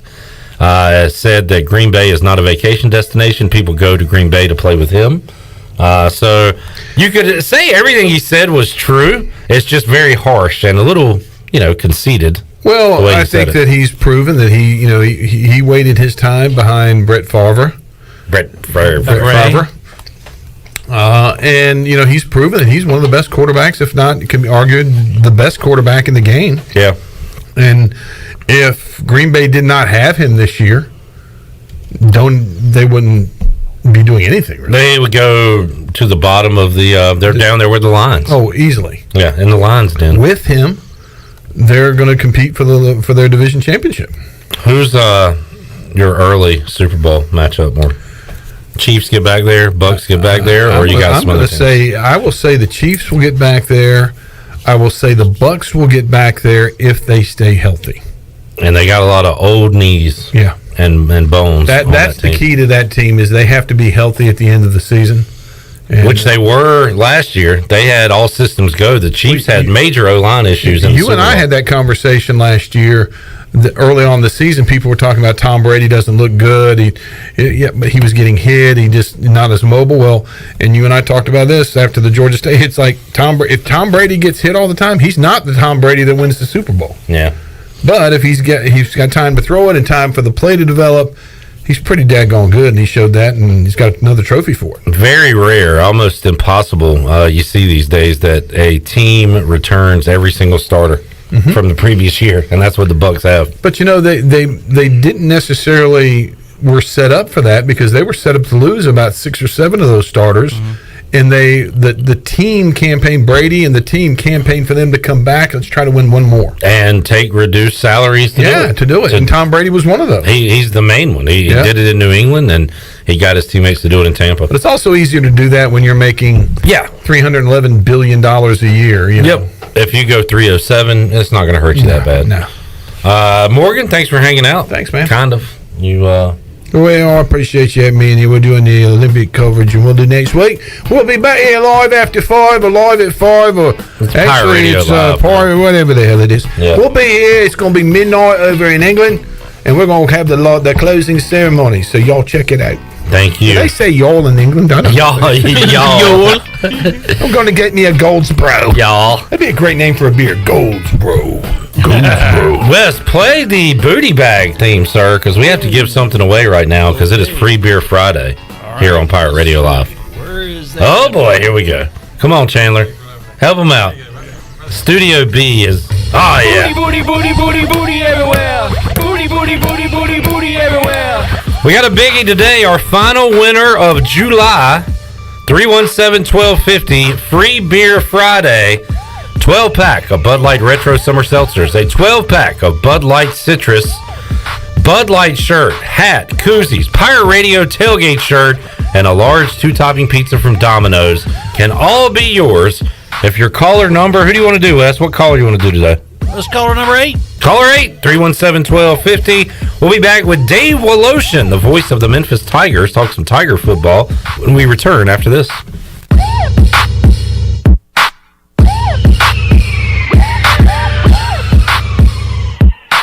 Hey Pirate Nation, Lindsay Gray here with Carolina Caliber. In 1960, my granddaddy started his firearm business right here in Eastern NC. Still family owned and operated, we have the area's largest selection for outdoor shooting sports and accessories and are one of the nation's top firearm dealers. At Carolina Caliber, we have everything you need from hunting, home defense, and personal protection, including a wide variety for ladies and youth. We buy, sell, and trade. It's a time-honored tradition. Visit us at Carolina Caliber on Fire Tower Road in Winterville. Do you find yourself hungry, but looking for some new and different options? Then the Bodega Market Cafe in Uptown Greenville is for you. They offer a full-service menu featuring breakfast, lunch, and dinner, also with a variety of unique vegan selections. Dine in or sit outside in their great outdoor dining area. Plus, they're always ready for pickup or delivery. Open 24/7 for your convenience. The Bodega Market Cafe, located in Uptown Greenville, across from the BB&T. The convenience of Pitt Greenville Airport is waiting just outside your front door. Service is back, so you're connected to destinations worldwide through flights from American Airlines. Plan your next trip. Book your flights today at flypgv.com or aa.com. Ready to travel and take a trip this summer? Avoid the long check-in lines and congestion at the big airports and fly local at PGV. Fast, convenient, and close to home, PGV has recently added more American Airlines flights. Book today at aa.com. PGV, where the pirates fly. At US Cellular, we believe everyone should get more of the latest 5G technology for less of your hard-earned money. Right now, everyone can get a free smartphone, whether you're a new customer or not, with no trade-in or hidden fees. US Cellular, America's locally grown wireless. Terms apply. See uscellular.com for details. Now that life is returning to normal, we have found a lot of good things that came from the pandemic. One of them is not having to go to the wireless store anymore. The Cellular Warehouse team has been in the business of delivering phones to your home and office for 20 years. People found out about our free delivery service and love the ease of getting a new phone, tablet, or hotspot. Call Toby Williams today at 252-799-7051 so you can start experiencing the joy of never going to a wireless store again. Cellular Warehouse, your local U.S. Cellular authorized agent. Warren's Hot Dog Pizza, homemade lemonade. Hey Pirate Nation, Warren's Hot Dogs 2 locations are open for business in Greenville and Chocowinity. Both locations have drive-through windows, so stop by today for hot dogs, pizzas, subs, apple and peach turnovers, homemade lemonade, and breakfast in Chocowinity, featuring homemade cheese, ham, and chicken biscuits, plus sausage dogs and more. Warren's in Greenville across from Ron Ayers Motorsports and in Chocowinity next to the fire department. Warren's Hot Dogs. Want some? Get some.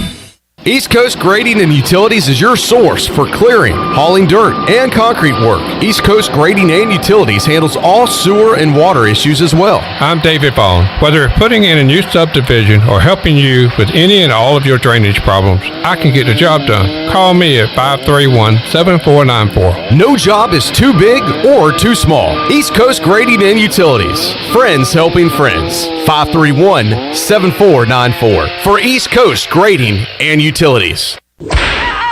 At Tiebreakers, we pride ourselves on serving big, juicy wings. I'm talking big and juicy. Our chickens are the same ones that kick sand in the other chickens' faces. If our chickens played football, they'd be linebackers. The competition's chickens, they'd be skinny little kickers. Trade those kickers in for linebackers. Tiebreakers is open every day at 11 a.m. Follow Tiebreakers on Facebook and Instagram for daily updates. This is former ECU baseball player and mayor of Greenville, PJ Connolly, and you're listening to Pirate Radio, the voice of Pirate Nation.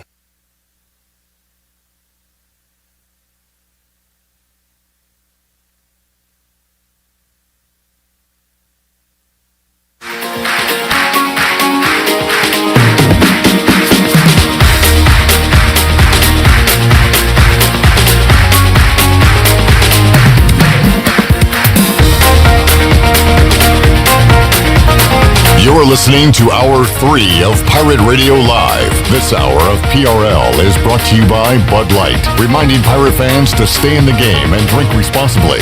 Bud Light, the official beer of the ECU Pirates, and proudly distributed by Carolina Eagle Distributing since 1989. Now, back to the show. You've worked hard to start your business and are working even harder to make it successful. And that's why it's important to have a bank in your corner when you need them. As the business world throws you curveballs, Select Bank and Trust is here to be responsive to your needs. Select Bank's team of local banks can make local decisions and cares about you, the customer. Get the business services that are right for your business today with Select Bank and Trust. Bank local, bank select. And congratulations to Mr. Steve Hill, who is the winner of the Free Beer Friday giveaway. This feels like a setup because earlier today on Facebook Live, Steve Hill said we need a Daily West segment. Oh, really? Yeah. Oh, boy. I don't know if I got enough in me to do it. Oh, you got enough anyway. No doubt about it. All right. Great job filling in for Shirley Rhodes today. Chandler Honeycutt is here as well. And I am Clip Rock. And we are about to talk to Dave Woloshin, who joins us on the Fixed NC live line. Have not seen the Memphis Tigers on the football field in quite a while. So we'll catch up on what's going on today with the Memphis Tigers. Dave, welcome back to Pirate Radio. How you doing? I am doing incredibly well. I cannot wait for this season to begin because, and we've already started doing sponsors, luncheons, and a lot of little radio hits here and there. People are just so ready to see one another, to get out and hug one another and shake everybody's hands and talk about football, being able to go to tailgate, being able to go to ball games. We're all ready for that, so let's get it going, man. Dave Woloshin firing me up. We're ready to go as well, Dave. East Carolina will start it on a Thursday night, and Memphis will open up on September 4th versus Nichols. And Dave, let's talk about the Tigers. We haven't talked to you in a while because we haven't seen Memphis on the football field in a while, and in the world of college football these days, that means a lot of changes. And how are things going post Mike Norvell there in Memphis, as now he is firmly planted there in Tallahassee? How is the overall football program looking? Well, actually, last year was very good. Just to let you know, last time we saw you, I worked in a concrete open-air press where I took a crane up the elevator in Greenville to get to my position, and I could tell it was going to be gorgeous. I'm sure it's beautiful. It's done now. You had a freshman quarterback then that I said, wow, we're not going to see these guys for a few years. I'm glad, because that kid was really, really good. And then, of course, because of the divisional thing, we haven't really had the opportunity to go up against the Pirates. I always enjoy our little visits to Greenville. But you know what? Memphis did not miss a beat, and I wasn't sure that would be the case. But there is a thing about continuity, and Mike Norvell left, and we knew what a genius he was, but the guy that was really helping him a lot was there as one of his first hires, so he was with him the whole way, was Ryan Silverfield. And Ryan Silverfield was very much involved in the running aspect of the offense. There was another guy who had come over for Mike's last year named Kevin Johns, And Kevin had worked at Purdue, and so he had the offense of Jeff Brom. He then learned the offense of Mike Norvell. You put that combination, it's pretty good, and you're still working with a guy in Ryan Silverfield who knows the Mike Norvell offense beautifully, and Memphis did not miss a beat. I had a great quarterback who broke all the school records, and there was some pretty good talent that had come before him at the quarterback position, but Brady White was special. I think he was there like 6 or 7 years. Could have come back. Opted to try to go to the NFL, didn't make it there, played in the spring league, played okay in the spring league. I wonder if he's sort of kicking himself because he could have gotten his doctorate. He'd already gotten his master's at Memphis, but he could have come back. He opted not to, so the Tigers have 4 different quarterbacks. We'll get into that in a bit. But the bottom line is Mike Norvell comes in, and there are certainly going to be question marks about him. He won me over at the press conference when he said, this is my dream job. I don't want to go anywhere. I want to stay and build it here in Memphis and keep it going the way Justin Fuente got it going and Mike Norvell took it to a different level. And he started off that way. I mean, for the first time, Memphis beat UCF since they were an FCS team. That's how long it had been since the Tigers were able to beat Central Florida. And then Memphis had a big drought. They had lost, I want to say, 5 bowl games in a row. They'd gone to 7 in a row, including last year. And they'd lost 5 in a row, and he knocked off Florida Atlantic in a pretty dominating game, although it was 25-10 score in the Montgomery Bowl. So you knock off UCF, you finally end the bowl drought, you get them into a bowl for the 7th straight year.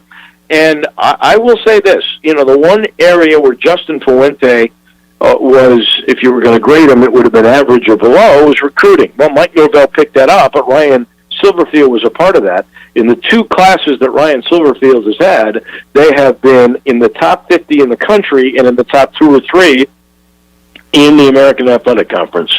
So you take that combination with the way he's kept it going and the continuity of keeping most of his staff members, and it's been terrific. And 8-3 last year, and all the other historic moments I just told you about, all the records Brady White broke, it was a real fun year.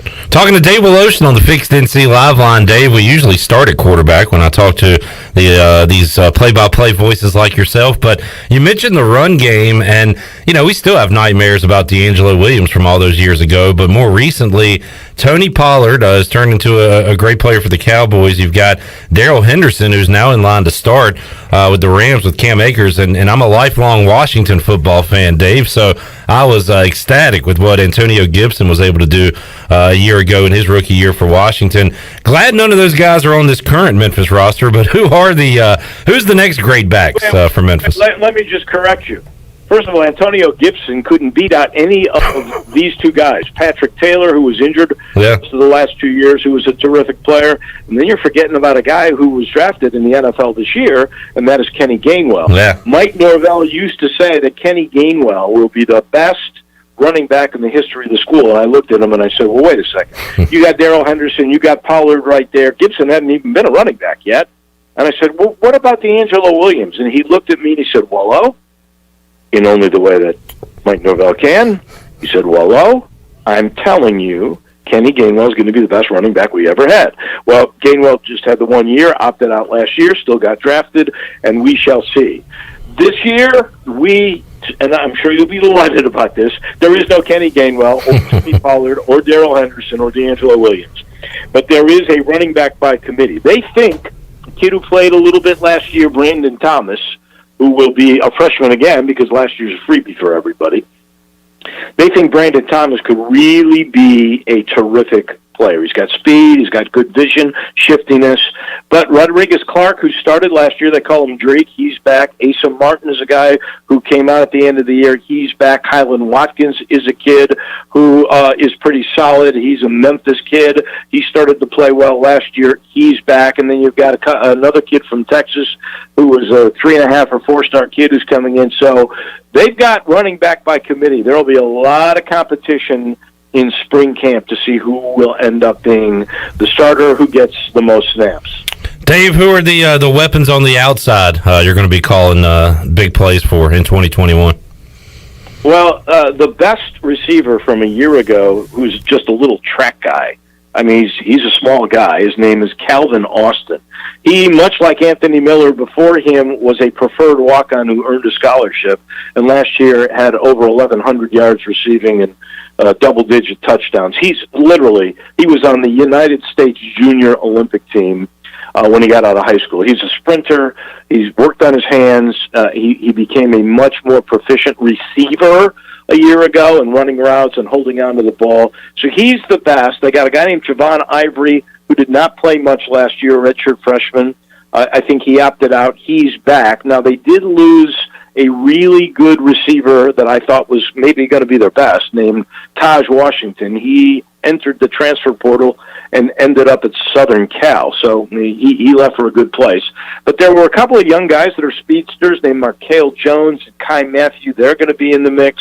We got a returning tight end who's all-conference in Sean Dykes. He had over 1,000 yards receiving. So they're okay on the outside. They could use another one or two guys, I think, but I don't know what's coming in. So we shall see. That does not include freshmen. And again, I'll tell you that it was a good class coming in.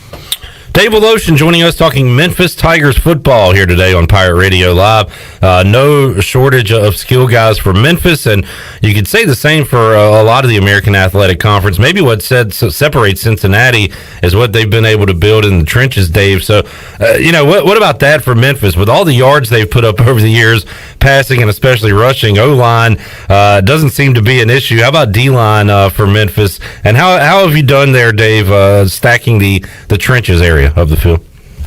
Well, just to start with the O-line, it was not physical enough for Ryan Silverfield last year, so he has made some changes. He got a guy who was the center at Cincinnati, third-team all-conference. He transferred. I'm not sure what the story was there, but he probably will start for the U of M. They've got a left tackle named Joshua Dobbs, who was at Michigan State last year, and he's got, I believe, 3 years of eligibility left. He probably will start at left tackle. Dylan Parham is an all-conference tackle or guard. He's been moved in both positions. He's put on some weight. He came to be a tight end, and they moved him to defensive line, and then he's become a guy they think can play on Sundays. So there are some really solid guys on the offensive line. Defensively, this is what Ryan Silverfield has said in the 2 or 3 speeches that I've seen him give in the preseason here, and that this is the deepest defensive team Memphis has had since he arrived. And look, you got to score points in the American. I don't think there's any question about that. But Memphis's defense has not been really good the last couple of years. It should be improved. He thinks the rotations at each position group, line, linebacker, defensive backs, too deep everywhere, where he's comfortable with putting people in. Morris Joseph on the defensive line is really a solid player. I think he was all-conference second team at the end of last year. He's a big guy, 6'2", 275, and he's got 2 years left. There's a guy named Ward Davis Ducksworth, who was a JC transfer. He came in, he was solid last year. They got a bunch of new people coming in, and there's a guy who was a sophomore last year, played well, Kawan Robinson, and Coyote Odoladely. Say that fast. He's a guy that played a bunch last year. So they think they're really deep on the defensive line. And same thing with linebacker. You got J.J. Russell, who was, if he wasn't all-conference, he was preseason all-conference last year. He's come back. He's one of those guys that played 4 years, and yet they gave him a free year. So he said, I'm coming back. Jaleel Clemens, Thomas Pickens, Cole Mashburn, Jalen Allen. All these guys are really good players. Defensive backs, there is another kid named Barnett who transferred with Dobbs from Michigan State. He's probably a starting corner. And you got Quindell Johnson, who may be the best defensive player in the conference. And he's on all the watch lists. So this is the best defense Memphis has had in years. Dave Woloshin joining us as we look at the schedule, Dave, non-conference. Nichols, Arkansas State on the road, Mississippi State at the Liberty Bowl on September 18th, and then UTSA, the Roadrunners, on the schedule. Conference-wise, you go to Tulsa. We'll see what they do for an encore after a great 2020. You get a revenge matchup against SMU there at the Liberty Bowl. You get a revenge matchup against Tulane in the Liberty Bowl, and a trip to Houston to see Dana Holgorsen, and of course the one that stands out of the trip to Orlando at UCF. So Cincinnati not on the schedule. When you look this one up and down, Dave, what are the expectations for Memphis in 2021? Well, I think the fans' expectations are you win every one of them.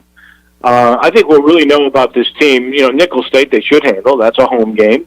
They go to Arkansas State. Arkansas State has perennially been a good team, and oddly enough, our former athletic director, Tom Bowen, who fixed our football program, he came in, he goes, I know how to fix football. This is after the Larry Porter era when things were terrible. And he was involved in the hiring of Fuente. He does know how to fix football. I think that'll be a sort of a measurement game. Memphis should win that game. And then you'll really know when you come back to the Liberty Bowl on Saturday, September the 18th, and you play Mississippi State, Mike Leach's group. And I think that will be a true measuring game. Texas San Antonio, I'm not sure why there are some of these games on the schedule. Personally, I would love to see Memphis play some of our old CUSA foes where there's tradition and history, like UAB or Southern Miss. But this was a Tom Bowen game, Texas San Antonio. It's actually a makeup from a couple of years ago. So the Tigers will play that ball club. And then you sort of skipped over Temple. Last time Memphis played at Temple, they thought they were robbed. Joey Magnifico had a catch, ruled a catch. They looked at the replay. They ruled that it was incomplete when everybody in Memphis thinks absolutely he caught the ball. And that was a costly loss. It did not end up costing Memphis in the long run. They still went to the Cotton Bowl that year, but that could have been an undefeated year and or going into the Cotton Bowl. But there's a revenge game there. You mentioned Tulsa. And Memphis has a hard time against Tulsa on the road. Memphis really has a hard time against Tulane on the road. They don't lose to Tulane at home, but they lose on the road. Houston has become sort of a rivalry game. And then there's the East Carolina team we haven't seen in a long time. It's almost like we don't know how to play yet. It's a fascinating schedule up and down for the Tigers in 2021. Dave Woloshin joining us here on the Fixed NC Live Line. Dave, great preview today. Really enjoyed talking some Tigers football with you. We'll get you back on the week of the game and preview it, but I hope you have a great rest of your summer, and we'll talk to you again in the fall, Dave. Looking forward to it. Give my best to Jeff Charles and all the crew, and let's get ready for some football. Sounds good. There's Dave Woloshin joining us today as we continue our ECU 2021 football previews. We don't have a lot left to go. I know we got Temple still on the list, Cincinnati. Let's see who else is on that list. So we got to talk to Dan Horde, who is the voice of the Bearcats and the Bengals. We have to talk Navy football. So Temple, Navy, and Cincinnati, the last three previews we need to knock out this summer before we get to the season. All right, let's take a timeout. Come back. We'll have more Pirate Radio Live for you on a Friday. Back with you after this.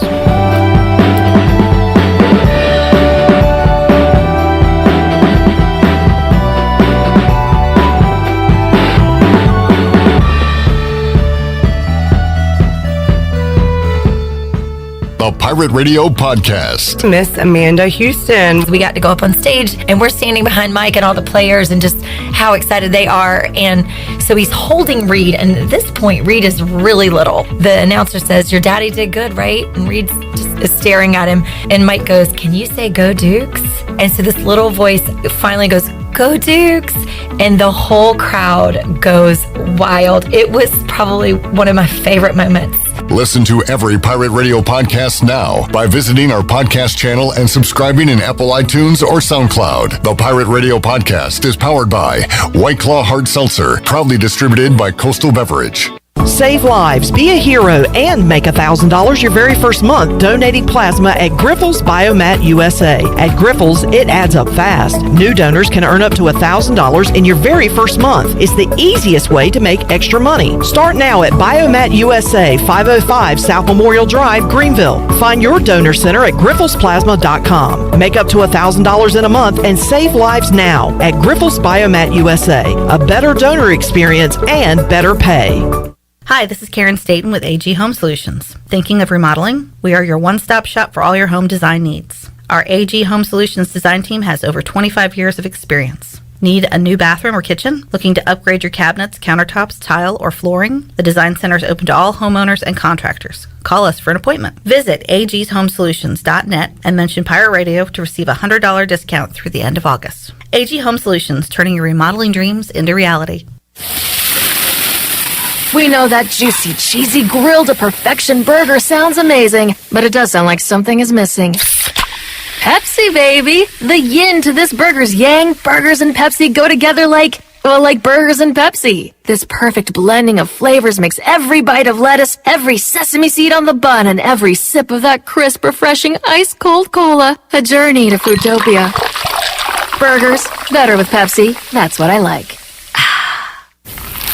Is that the sound of an ooey gooey cheesy crunchy slice of P-I-Z-Z-A? Obviously, but as good as that sounds, we think it can get even better.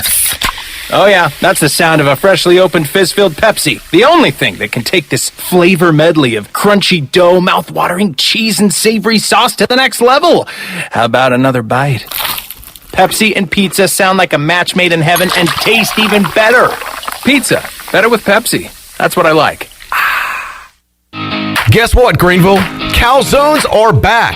Community Calzone is the only restaurant in town specializing in calzones. Choose from over 50 different calzones, or you design your own with unlimited options, including vegetarian. Community Calzone also features wings, huge salads, and more. Plus, they deliver to almost everywhere in Pitt County. Located on Greenville Boulevard next to Ashley Furniture Warehouse, they're open for lunch, dinner, and late night for dine-in, pickup, or delivery. It's Community Calzone.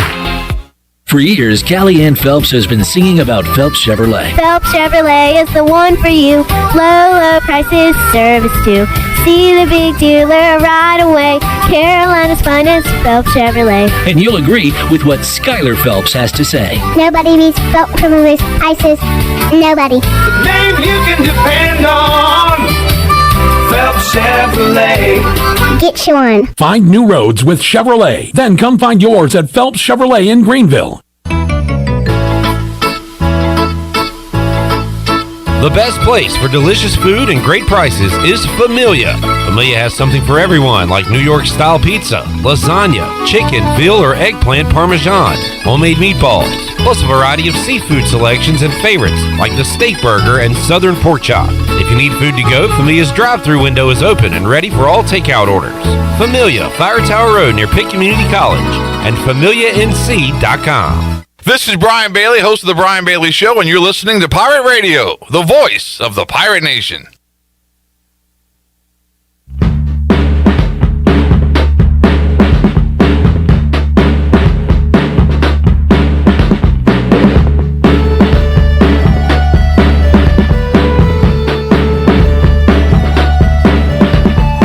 You're listening to Hour 3 of Pirate Radio Live. This hour of PRL is brought to you by Bud Light, reminding pirate fans to stay in the game and drink responsibly. Bud Light, the official beer of the ECU Pirates, and proudly distributed by Carolina Eagle Distributing since 1989. Now, back to the show. Tiebreakers is open every day at 11 a.m. and is the best place to watch our favorite sports while enjoying the best wings in town, sandwiches, appetizers, cold beer, and more. Follow Tiebreakers on Facebook and Instagram for daily updates. And let's take a look at your Wells Fargo Advisors financial report. The Dow was down 149 points at 34,935. The NASDAQ was down 106 at 14,672. And the S&P 500 down 24 at 4,395 on your Wells Fargo Advisors financial report. For a person looking to investing, call Wells Fargo Advisors today at 756-6900 in Greenville Wells Fargo Advisors LLC, member SIPC. Now back to Clip Rock. All right, thank you, Wes. You can catch all the sports action at Tiebreakers, I believe, on the Pirate Radio podcast that you were a guest on. Did you say your favorite sport was like the strongman competition? Me? Yeah.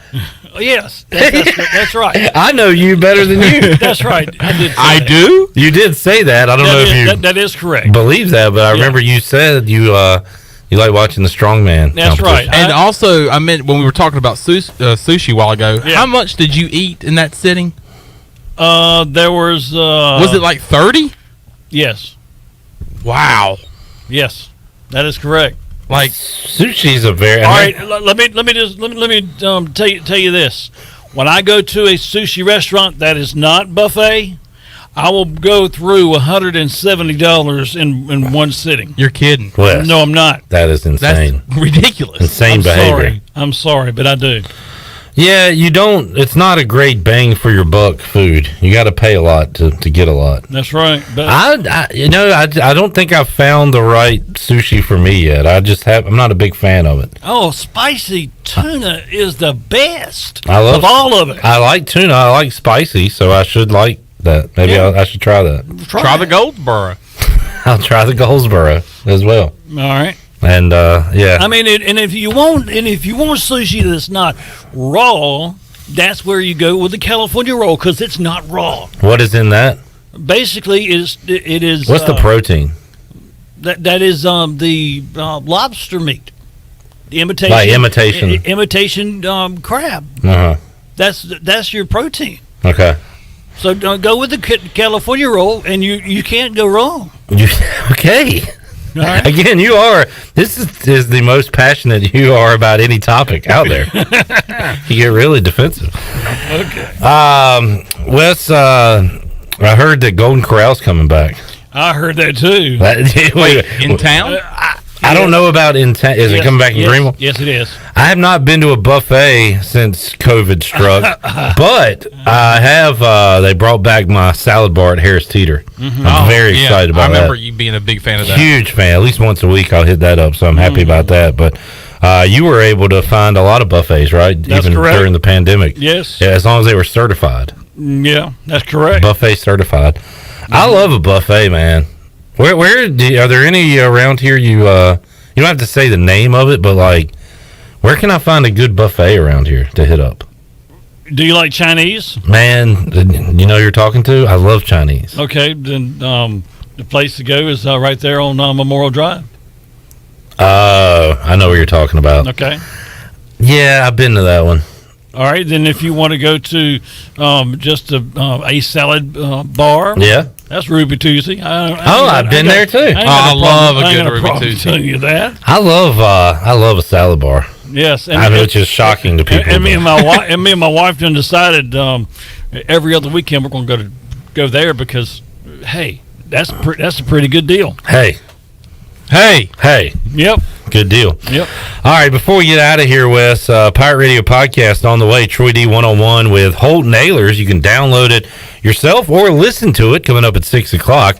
And we aired it yesterday for the first time. Holton talked about being the ECU quarterback, something he dreamed about doing when he was a kid, and talked about that with Troy D. I mean, honestly, man, it still doesn't even feel real. You know, people ask me that all the time, and if I could just go back and tell my younger self that this is where I would be, I don't even know what I would do. I'd probably pass out. What advice would you give your younger self? Just do the same thing you were doing, because, I mean, it's all worked out. Yeah. Because, I mean, my younger self would want to be in the exact same shoes I'm in right now, which Yeah. is kind of crazy to say and all that. But, I mean, I've been very blessed. I clearly had, other opportunities to go elsewhere, but, I think this is where I'm meant to be and where I'm created to be. Holton Ahlers there on the Pirate Radio Podcast with Troy D. He also talked about his football goals. Troy asked about long-term football goals. Holton Ahlers has a shorter-term football goal in mind. Shoot, I don't know, man. I'm just my goal for this year. That's the only thing I really have is just to get to a bowl game and get drafted. That's the only two things I'm focused on right now. So many things that could happen in the football world in the future. I mean, NFL careers are really short, and you just never know with all that aspect. I just hope to be successful in whatever I'm doing and being a good person and and having a good family when that time comes. So, but yeah, this year, man, all I can think about is just getting to a bowl game and getting drafted. Because if we get to a bowl game, that means I had a good year and have the opportunity to get drafted. So, I think about getting to that bowl game every single day. That's all I really think about. Wes, it's 2021. When do you think the last time ECU made a bowl game was? What year? I would say probably 2015 maybe. Close. Man, you're very close. That year, ECU lost on a field goal the last week of the season to lose to Cincinnati. That put them at 5-7. The previous year, 2014, is when they win. But you're all over it. If you want to be technical, that bowl game was played in January of 2015. But so Wes is correct. Well done. You are correct. All right. You nailed it. That's a long drought, Wes Hines. Yes, it is. We gotta take care of that. We got to change the script. And hopefully we can do that in 2021. Well, Wes, thanks for hanging out, working hard for us today. Oh, my God. Oh, Lord. As I was saying, thanks for doing a great job today, Wes. You really nailed it. I knocked you off your seat there. Whew. All right. Great work as always. Yeah. Chandler, good stuff. We'll see you. Have a great weekend, Clipper. Thanks, man. See you Monday at 3 o'clock for an all-new edition of Pirate Radio Live. Hope you find folks have a great weekend as well. For Wes Hines, Chandler Honeycutt, I am Clip Brock. We'll see you Monday. So long, everybody. Thanks for listening to Pirate Radio Live, an exclusive presentation of the voice